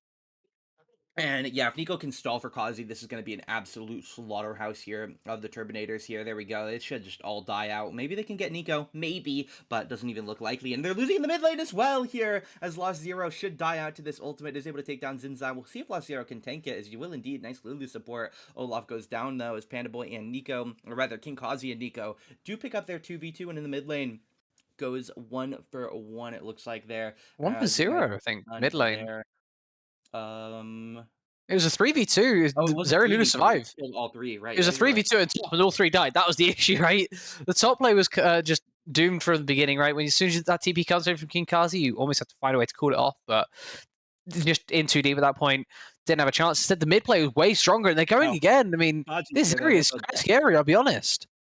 Winkin is officially dead to the Aatrox. Yes. The question is, What is the Zeri game plan here as Hashim and Nico going to find each other just outside of this tower? Teleport comes in, and it's now Nico going to be the one in danger. Gets rooted out here. He actually ult over to the red buff, but he saw that root. He's going to combo on. Nice move. Really nicely found there by Nico. Gets that Q3 over the wall. Gets the Q3 off the red buff to go back over the Krug wall. And that is Beautiful. beautiful. Yeah, really nicely done there by the Yone. He's worth 43 points for a reason. He does things like that sometimes, which obviously helps out a little bit. Also, the only player above 200 CS. Look at that, 217 CS at 20 minutes 20 seconds, so over 10 CS a minute as well here. As we'll see, Captain Rex pulled back in. Why here, are we and not Ragnaroking the unfortunately, two? I don't. Please! You can Ragnarok Please! it, you can flash it, you could not be there. There's probably 5 different ways to not have that happen, but you know what? He was 1-7, now he's 1-8. Does his death really mean much? My guess is not Yeah, I mean, really. it sort of does. They're going Baron off the back of it. I don't think I- that they needed the Olaf kill to go Baron. Maybe not, but they could at least have someone else to stand there and tank up damage while the Zeri tries to fight, right? And it actually was Fiend Hunter, by the way. Crazy choice. Also crazy choice of where to back there. Pure, not allowed at all, my guy. Yeah, the way too close. Violet happy to get that kill in their favor. Just some really odd decisions happening right now from the real Turbinators.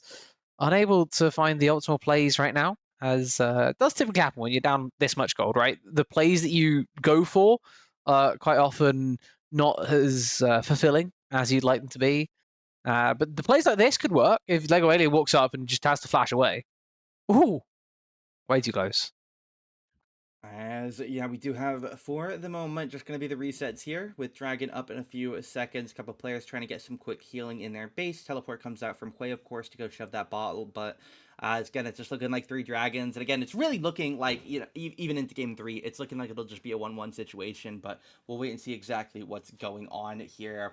As again, still ways for this game to get flipped around. Obviously, that Zeri is going to be the notable thing that can carry it up, as it is actually the Fiend Hunter bolts here, not the Runons, interestingly, for the Zeri here. We'll wait and see now. I'd assume they're just going into the Infinity Edge. It'd surprise me if not, but they're definitely not a very long timer for this Zeri to get to that point of 1v9ing, so I'm definitely a little bit concerned here for the side of Turbinators. But again, always down to go into game 3 at an even standstill, make it into a B05 instead of that B07, so we'll wait and see here as they try and defend the base. Nico in the mid lane, the rest pushing down bot. Lego Alien lurks in the mid to try and hold some support wherever it's needed. It's Captain Rex trying to take a 1v1 on Nico.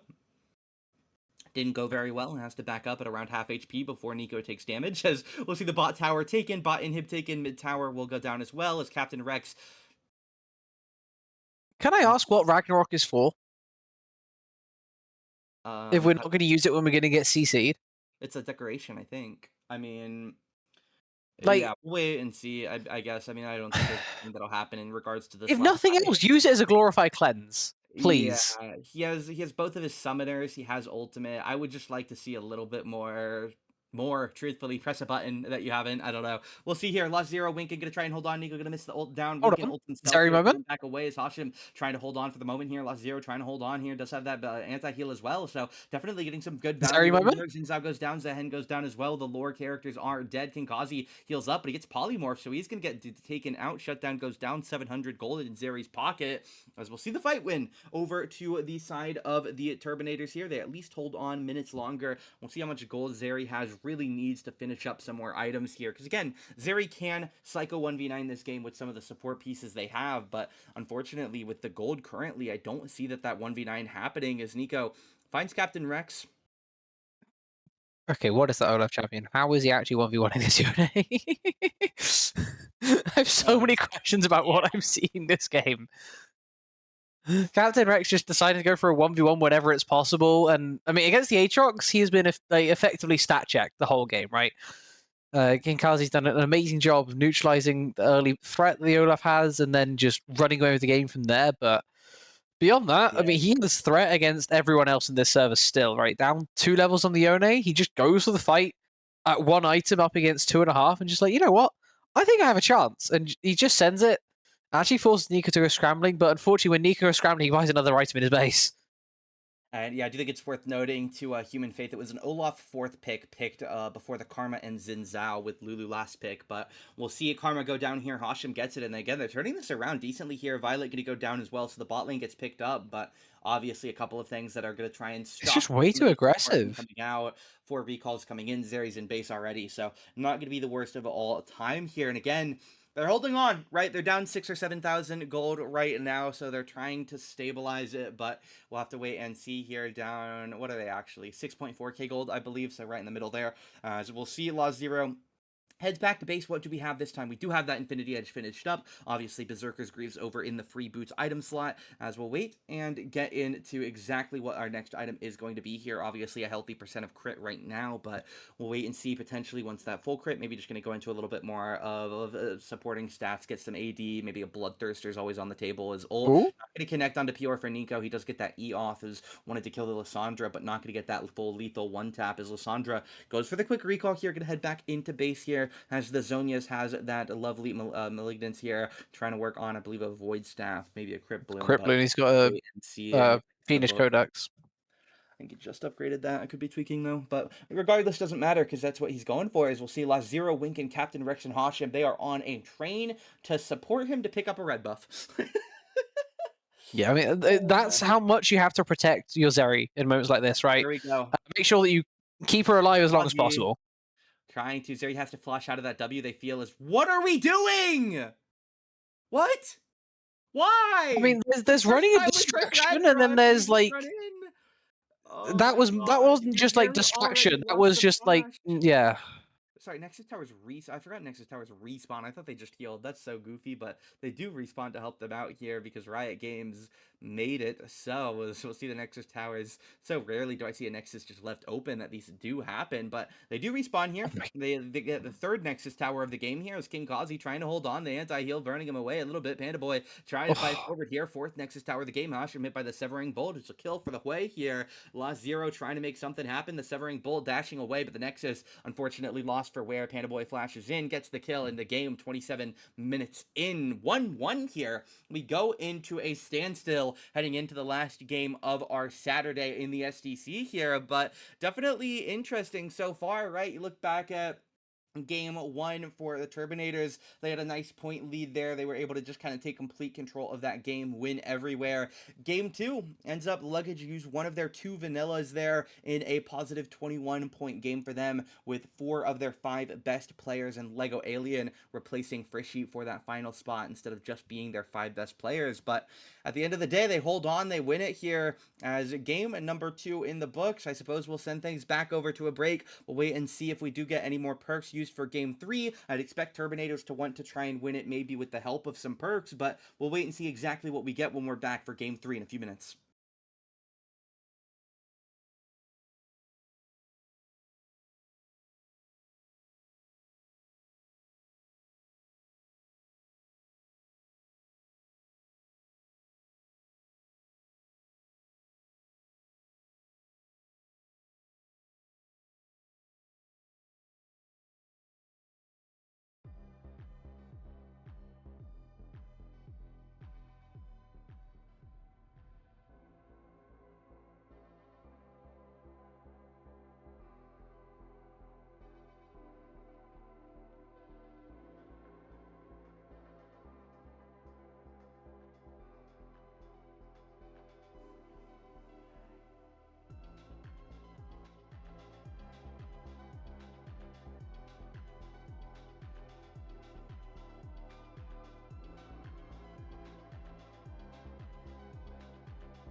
what you've been missing.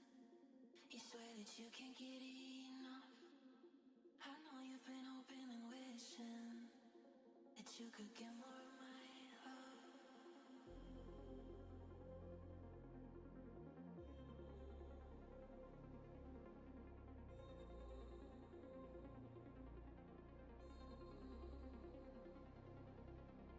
And every time I give it just a little bit, you're getting more high, begging for another hit.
Alrighty, we are back here for the final game of day one of the SDC Season 23 finals. Couple of perks logged in here. First off, we have a steal a ban coming out from the Real Terminators, forcing Luggage to ban Xin Zhao. Then 2+1 additional bans, Ambessa, Jarvan, and Mel gonna get taken off the table. So Ambessa, Jarvan banned away by the side of the Turbinators, Mel banned away by the side of Luggage, Xin Zhao force banned by Turbinators for Luggages. We'll see the rest of them here. Obviously that Xin Zhao required, but Riven, Lilia, Karma, Syndra, the first four that we see. Yeah, surprisingly heavy focus on the jungle in those bands, right? The Xin Zhao, Ambessa, flexible top jungle, and then the Jarvan as well. Don't know really what it says about what Terminators want to go into, because I mean they are like the most default of default champions right now, especially with the flexibility of that Ambessa with B1 potential. But hey, what they want to go towards remains to be seen, as we'll get into things here. Good to see the Karma band away this time, but just gonna be the straight up B1 Gwen here for the Luggage, and something tells me someone with Snipper in his name might be looking to snip, shall we say? Yeah, it'll be interesting to see. Snipper had we'll just say one of the series of all times last weekend. Had some good moments and some Captain Rex last game moments, but we'll wait and see how it ends up going for them here. As I honestly wouldn't even surprise me if that Gwen does go jungle to the side of Panda Boy with things Also like true. the Xin Zhao Jarvan off the table, but we'll wait and see here. Obviously, it could go over to Snipper as we get the Gwen, then Ashe Seraphine picked up here, presumably for this bot lane of Turbinators for Lacuna and Dynamic. A 16-point bot lane is again lower point games here. 105 to 73 gives a 32-point advantage to the side of Luggage, who again looking at a good position here to try and win out on day one. But we'll wait and see here. Obviously, some things to try and help out. Maybe we'll get some mute deafens or behind enemy lines as well. So definitely ways to get some shenanigans going on here for the Turbinators as well. Picked up to go with the Quirky here, expecting that to fall in the pockets of Hudok here, as obviously a lot of this game is going to be on the side of Nico. If you take Nico out of the game, it is dead even. Obviously, Pior in the mid lane as well is a lot of value there, so definitely going to be, realistically, I guess it just comes down to who wins mid, right? Nico or Pior will probably be able to just carry this game. Obviously, some good players still on the side of Luggage to try and help them out, so I definitely think they have to be a little bit concerned, just mentally take a note of it with how few games some of their tier 4s are playing later, because we saw previously, obviously, some series where you have to play a decent amount of tier 3 and tier 4s later in the series at certain points, so definitely gets to be a little bit scary when you have to start doing things like that, but obviously we'll wait and see here in the second half of bans after the Nefiri on 3, Silas taken away. Yeah, I'm wondering here. I mean, like, it's a really low point for Real Terminators here. I kind of expect them to go a little bit harder, but I mean, they also kind of couldn't, right? It's the position they backed themselves into, going relatively high game one and game two, only going 1-1 out of it. You're now forced to go onto quite a low point for this third and final game of the day. Interesting to see how if they can pull through. But they are, as pointed out before, that 32-point differential, not in the best of places for them. As rounding out these bands, we have got Anivia, Yasuo, and that's definitely not going to be a Heimerdinger ban, because that would be insane. Darius instead, taken away by the Luggage. As we head into the second rotation, looks like big focus on mid here from Shisen and his boys. Makes a lot of sense. That's kind of the one place they haven't chosen just yet. On the other side, solo lane focus from the Luggage, as we should be seeing, I would expect, mid here, unless they just want to take what they expect to be into a Gwen. But I wouldn't mind waiting on this flex to bow out. There it goes, Pure looking to take the Hui away this time. And yeah, we'll see it grabbed up here, probably leaning that toward the mid lane for the side of, I suppose, Pior at this point. But we'll wait and see here. I maybe honestly even expected that mid lane to get the counter pick instead of the top lane, just to try and make that mid matchup just a little bit better. As Cassante being hovered right now, haven't seen him too much this season, as he's a little bit less completely terroristic than he was, but obviously is still pretty strong. So we'll wait and see for this exact moment as we continue on here.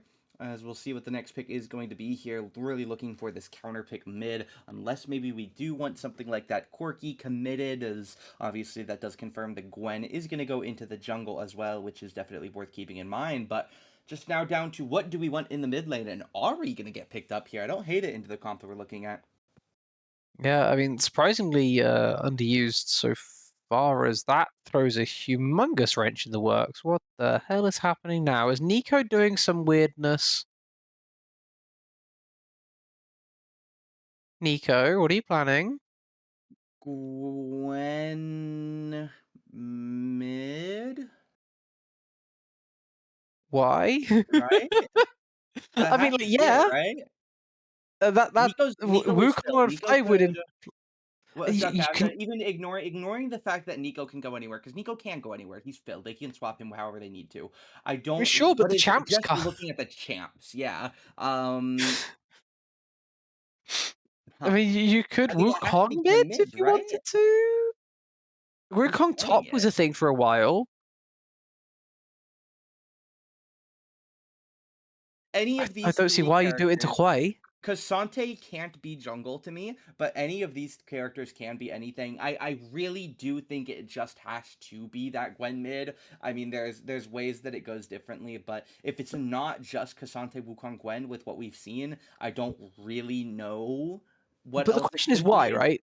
The Yeah, question that at is this a point good isn't question what, as it's to why. why. Because, like, What do they see in the Gwen to take mid here? I don't know. Maybe there just is a Gwen mid player here. Maybe Nico's a big Gwen mid guy. I don't know. We'll wait and see here. We get the Garen obviously as the last pick to round out the draft. But what do you think here, the Mr. Rue? Any um, insights into your current stance? insight, they're lacking, I'll be honest, because I've been stun locked by Yeah. the end of that draft. Major insight is Captain Rex will have a better game. He has a Garen into Cassante that is insanely Garen favored. That's like nightmare fuel for a Cassante. So I stopped seeing him so blind pickable in tier 1 recently, is that Garen kind of just runs you over, runs you down, and kills you on repeat. You can try and Cassante your way out of things, but it's just not as effective when the guy you're up against doesn't care as much, and he just spins, and you're silenced, and you die. It sucks. Rest of the map, I mean, Ash Seraphine, very solid, of course. Into Corky Rel, it's going to be difficult, I'd say, for Corky Rel to trade in normally to this Ash Seraphine, but they also have a pretty large point advantage over both of them in the bot lane, so definitely could go in the Corky Rel's favor. And then, I mean, the mid jungle feels like it's going to be absolute Armageddon, right? Nefiri, if there are many junglers that don't really want to just sit around and farm. Nefiri is one of them, right? Nefiri is up there at the top of the I want to gank and I want to kill champions, and that's what they're going to try and do. We'll see if Sultan's able to do that. We'll see if he's going to have the space, because I mean, space is something that's going to be pretty hard to come by, right? Magnet Storm, Gwen, Cassante, Wukong, like, I don't want to go near any of them. The Corki feels like it's going to be very safe. And beyond those lanes, I don't see a real chance for the Turbinators to kind of get under this luggage lineup. But it then does bring us back to those lanes, because Ash Seraphine into Corki Ralph does sound nice. Garen into Cassante sounds very nice. And Hui, whatever they're up against, honestly, sounds pretty solid. Is this Cassante mid? Are we doing this? Like, what's going on here? Yeah, I'm curious to see exactly where everything lands. I really can't see where I this think it not has to be going to Cassante mid Gwen mid. now, I think you do? You don't think it can be the because Gwen? you can't play Cassante into Garen. It is hell on earth. I think that they're gonna give him the Casante into Garen. I feel I think bad for it's Skipper if happening. that I think happens. it's happening. I feel bad for Stiffer regardless here, but we'll wait and see what ends up happening. We'll give the teams a little bit longer to get everybody in the lobby, finish deliberations, and then get good to go here. Does look like in the lobby it is still Nico on mid, so I'm not expecting any weird role swaps, but obviously always still some time for them to get that going before the game starts. But we're going to send things back over to a break. We should be back in here in just a few minutes, and then we will be good to go here for our final game of the first half of the finals here. Currently 1-1, starting up a brand new best of 5 from now. We'll have to wait and see exactly who's able to take the first game in that new set as we send things back to a break, back in a few minutes.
Are back here in the SDC game 3 of day 1 of the grand finals. Here, our final game of the day before we go to the end, and we have Pingu Garen up against Snipper in the top lane. That's going to be a fun one. I love Wukong that skin. carry jungle, Gwen Hui mid lane. Sure enough, we'll see how it goes. Nico into Pior here.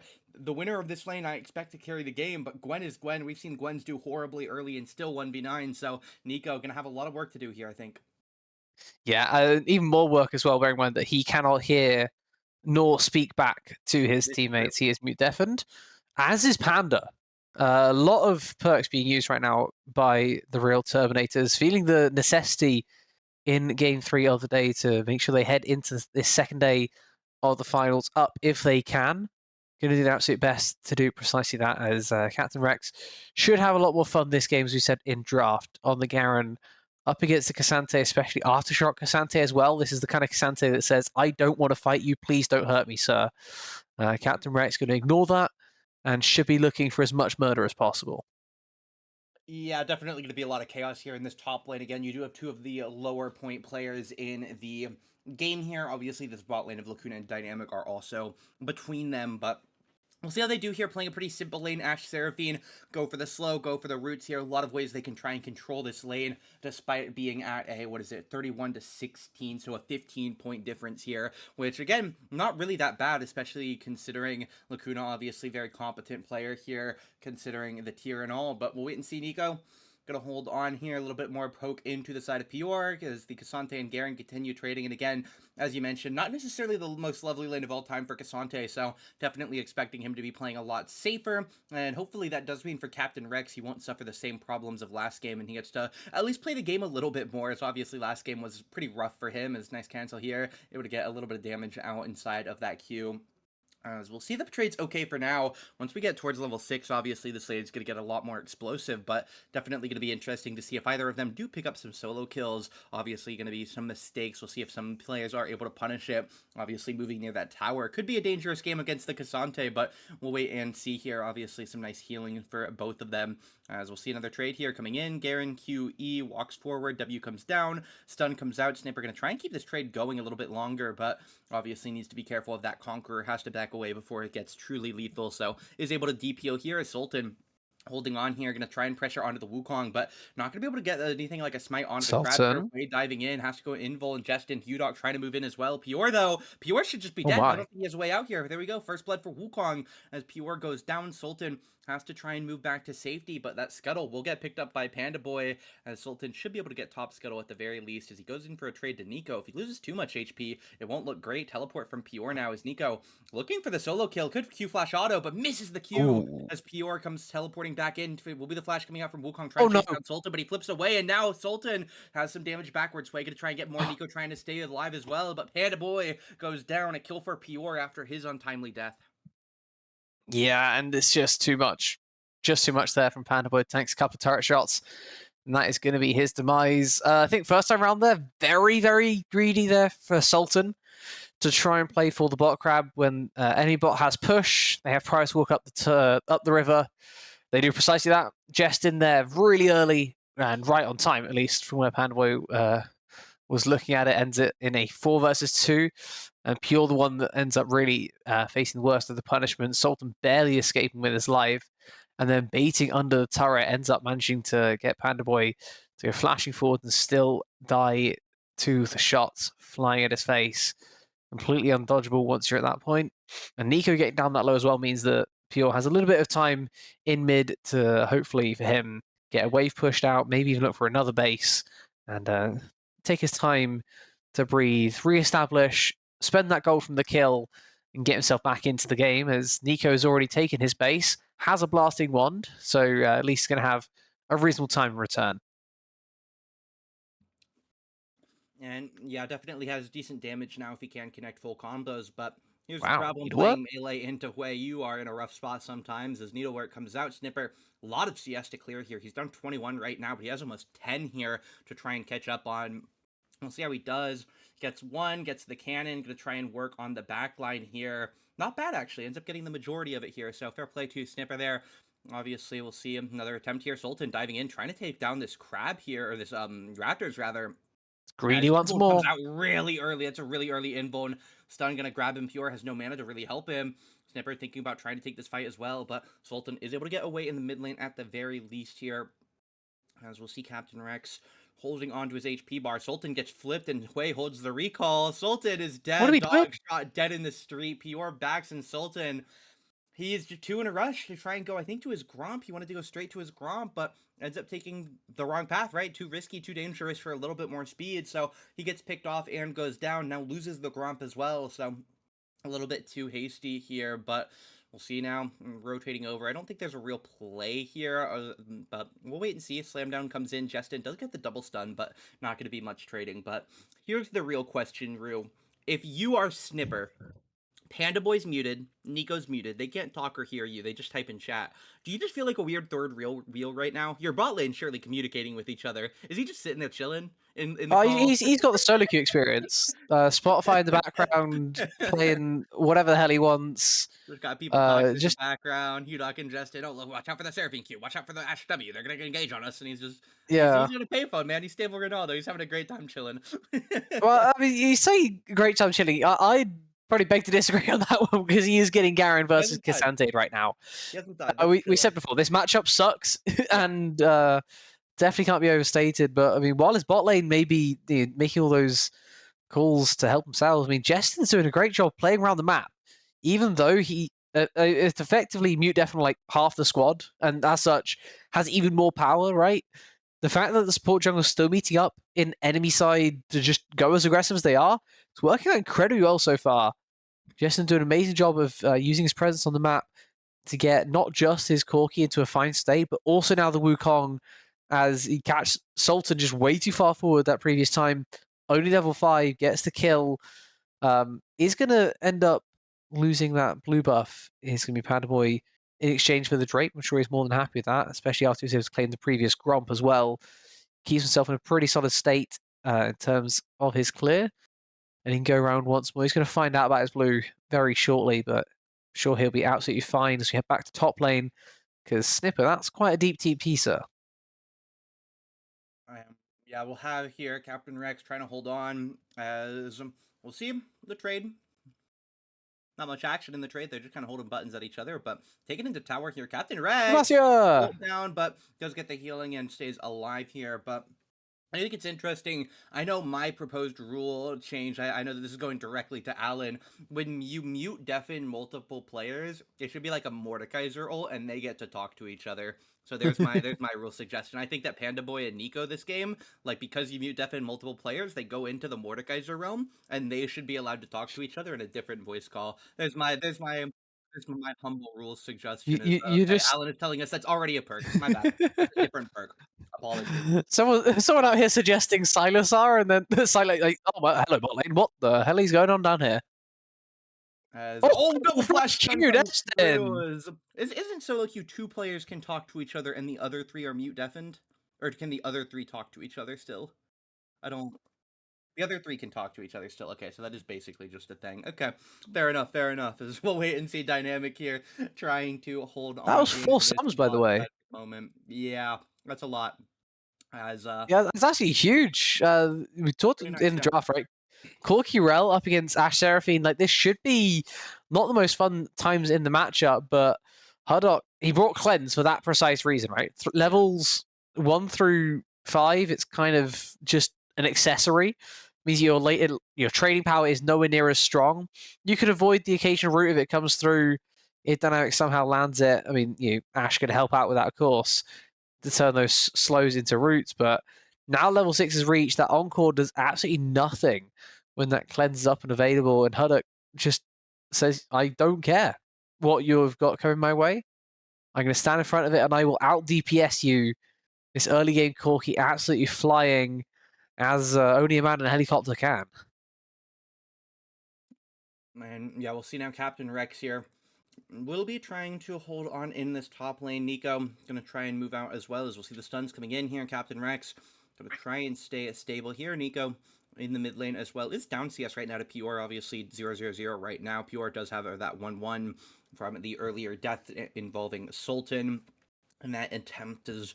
We'll see Snipper here holding on to the HP here, obviously still struggling on the CS. But the one thing worth noting, a while back, I took the account back a while ago when he was clearing that big wave under tower, and he was only down 21 farm there. Currently, he's down 23. So Oh no, his this CS lane game. gap hasn't actually gotten worse. He's been able to keep even in CS for the past several minutes, which is decent.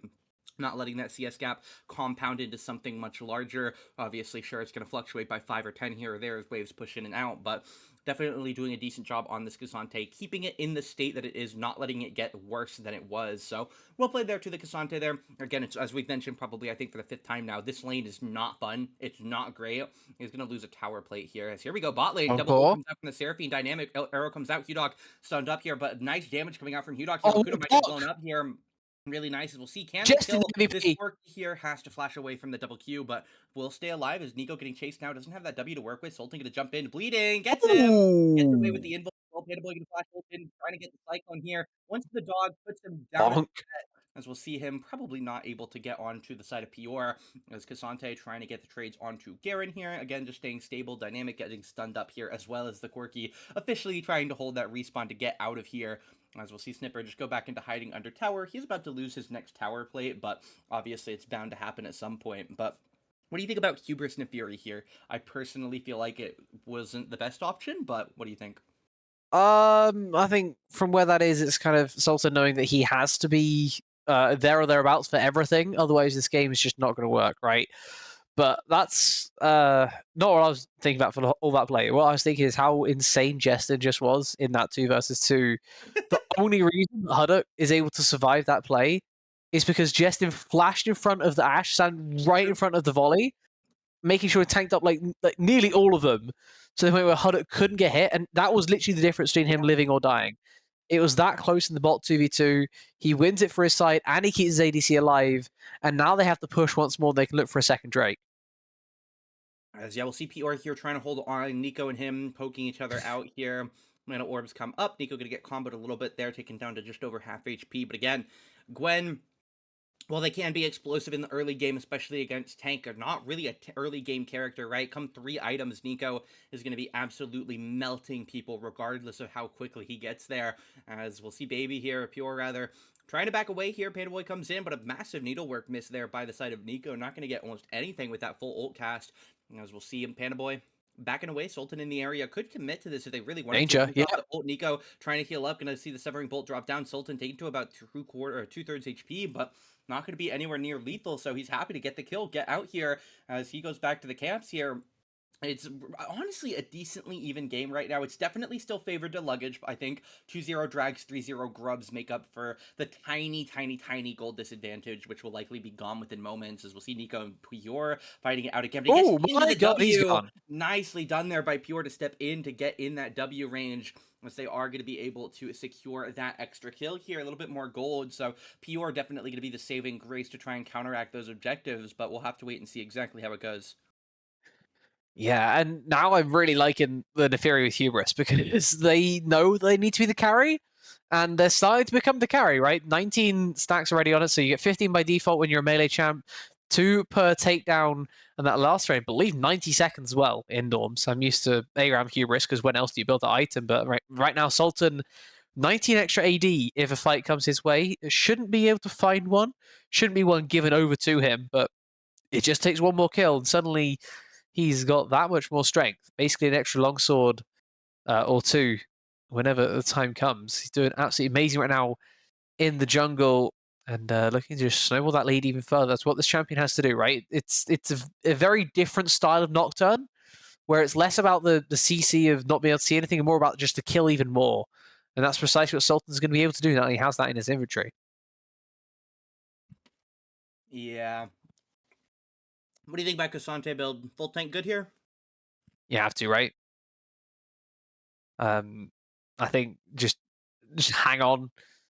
You're there to be the front line for your team. The whole point of what you're doing here is you need to protect your Corki as long as possible. Going full tank gonna allow that to happen as often as you can. Your stats also increase based off your armor, because that's what normal champions do. Normal champions like Ornn and Cassante, they scale off their armor. I know Showmaker has some good input on that as Nico. He kind of got there. He goes down again. As we'll see Captain Rex. I'm trying to hold on. He actually probably gets solo killed in the 1v1. Oh, what a Nice Q3. counter there by Snipper.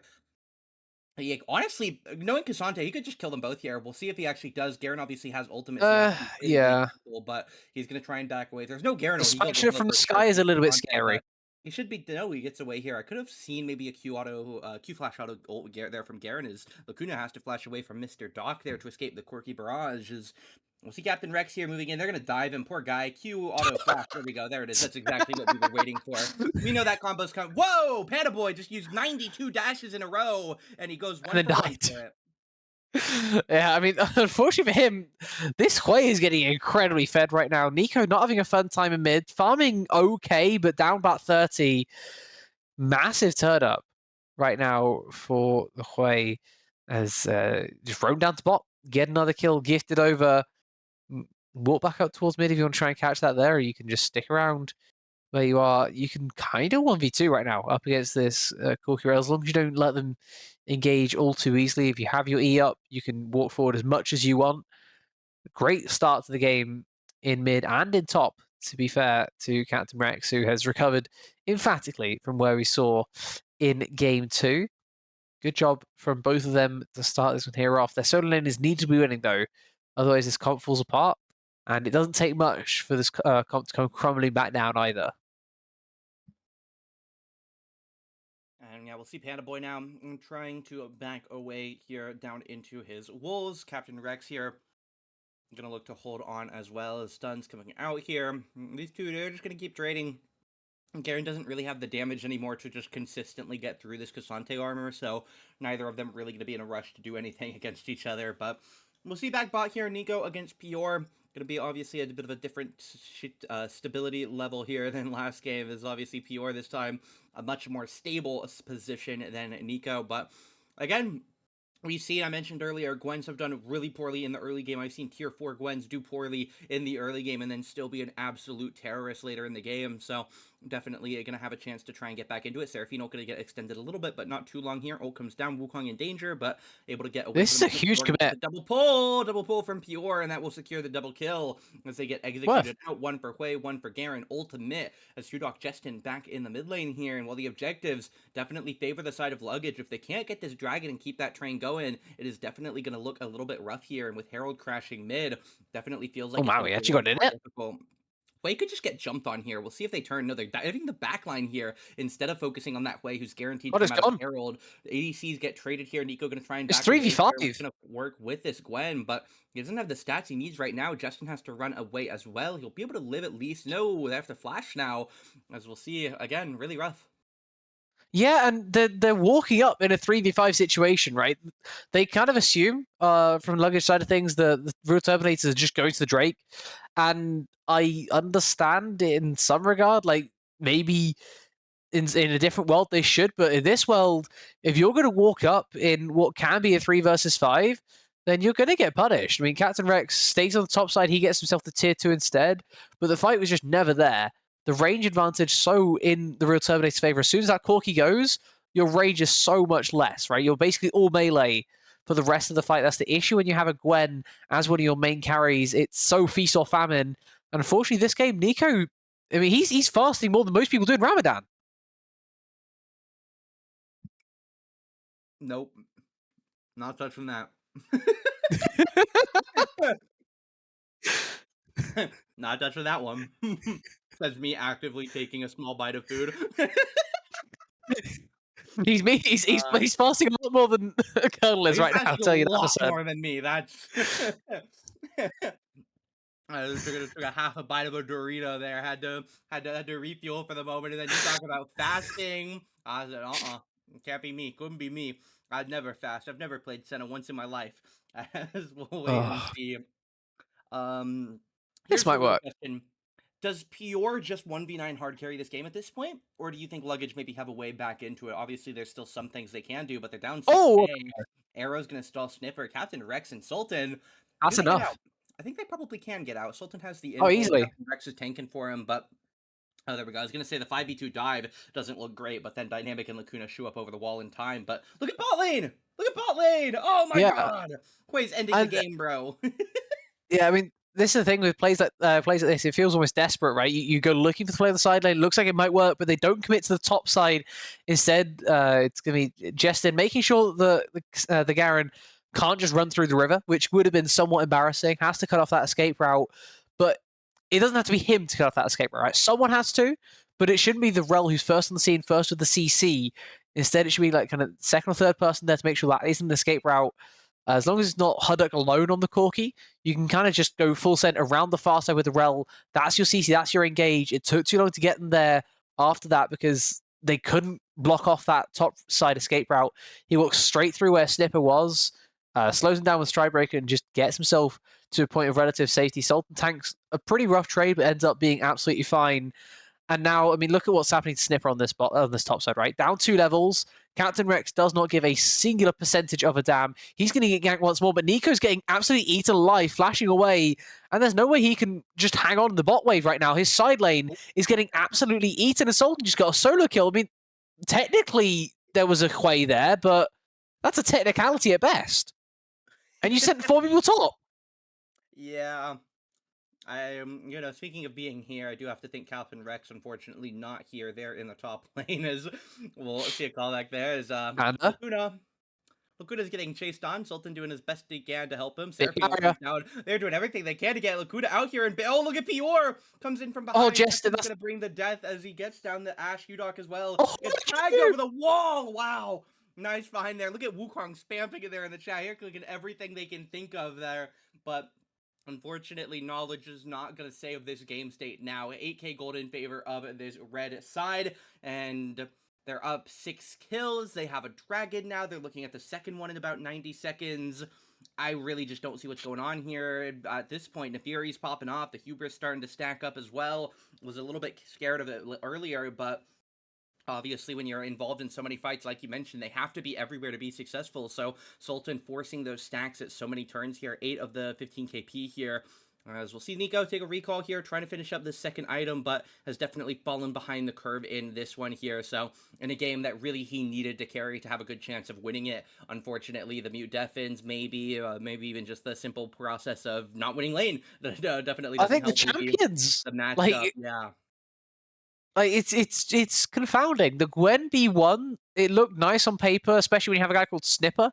I like the idea of him running around with scissors. I'll be honest, that sounds quite fun.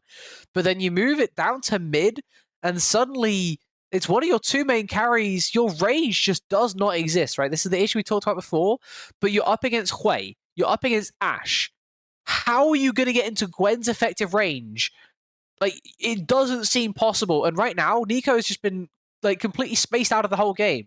In the side lane, he's not been allowed to exist. And in the team fights, he's barely done much more. And this is now a desperation Baron going to come through from Luggage to try and salvage this game. This has to get spotted, though, surely. The Scuttle Vision, they're going to wait. They're going to W over it with Panda Boy so he doesn't get spotted. Everyone else has hopped over the wall. Nico tanking up the worst of it, though. Ashe E. Yeah. Oh, my God. Ashe is so OP. They gotta do something here. They know that Baron is healthy. They gotta do something here. Hudok has dashes backwards. Justin has dashes backwards. Garen making work happen. Oh, Nico, he's holding the back. Nico held the back. He has teleport. It's fine. It's fine. As they do get the kill on the Neferi, but he's TPing bot. What? He's TPing bot.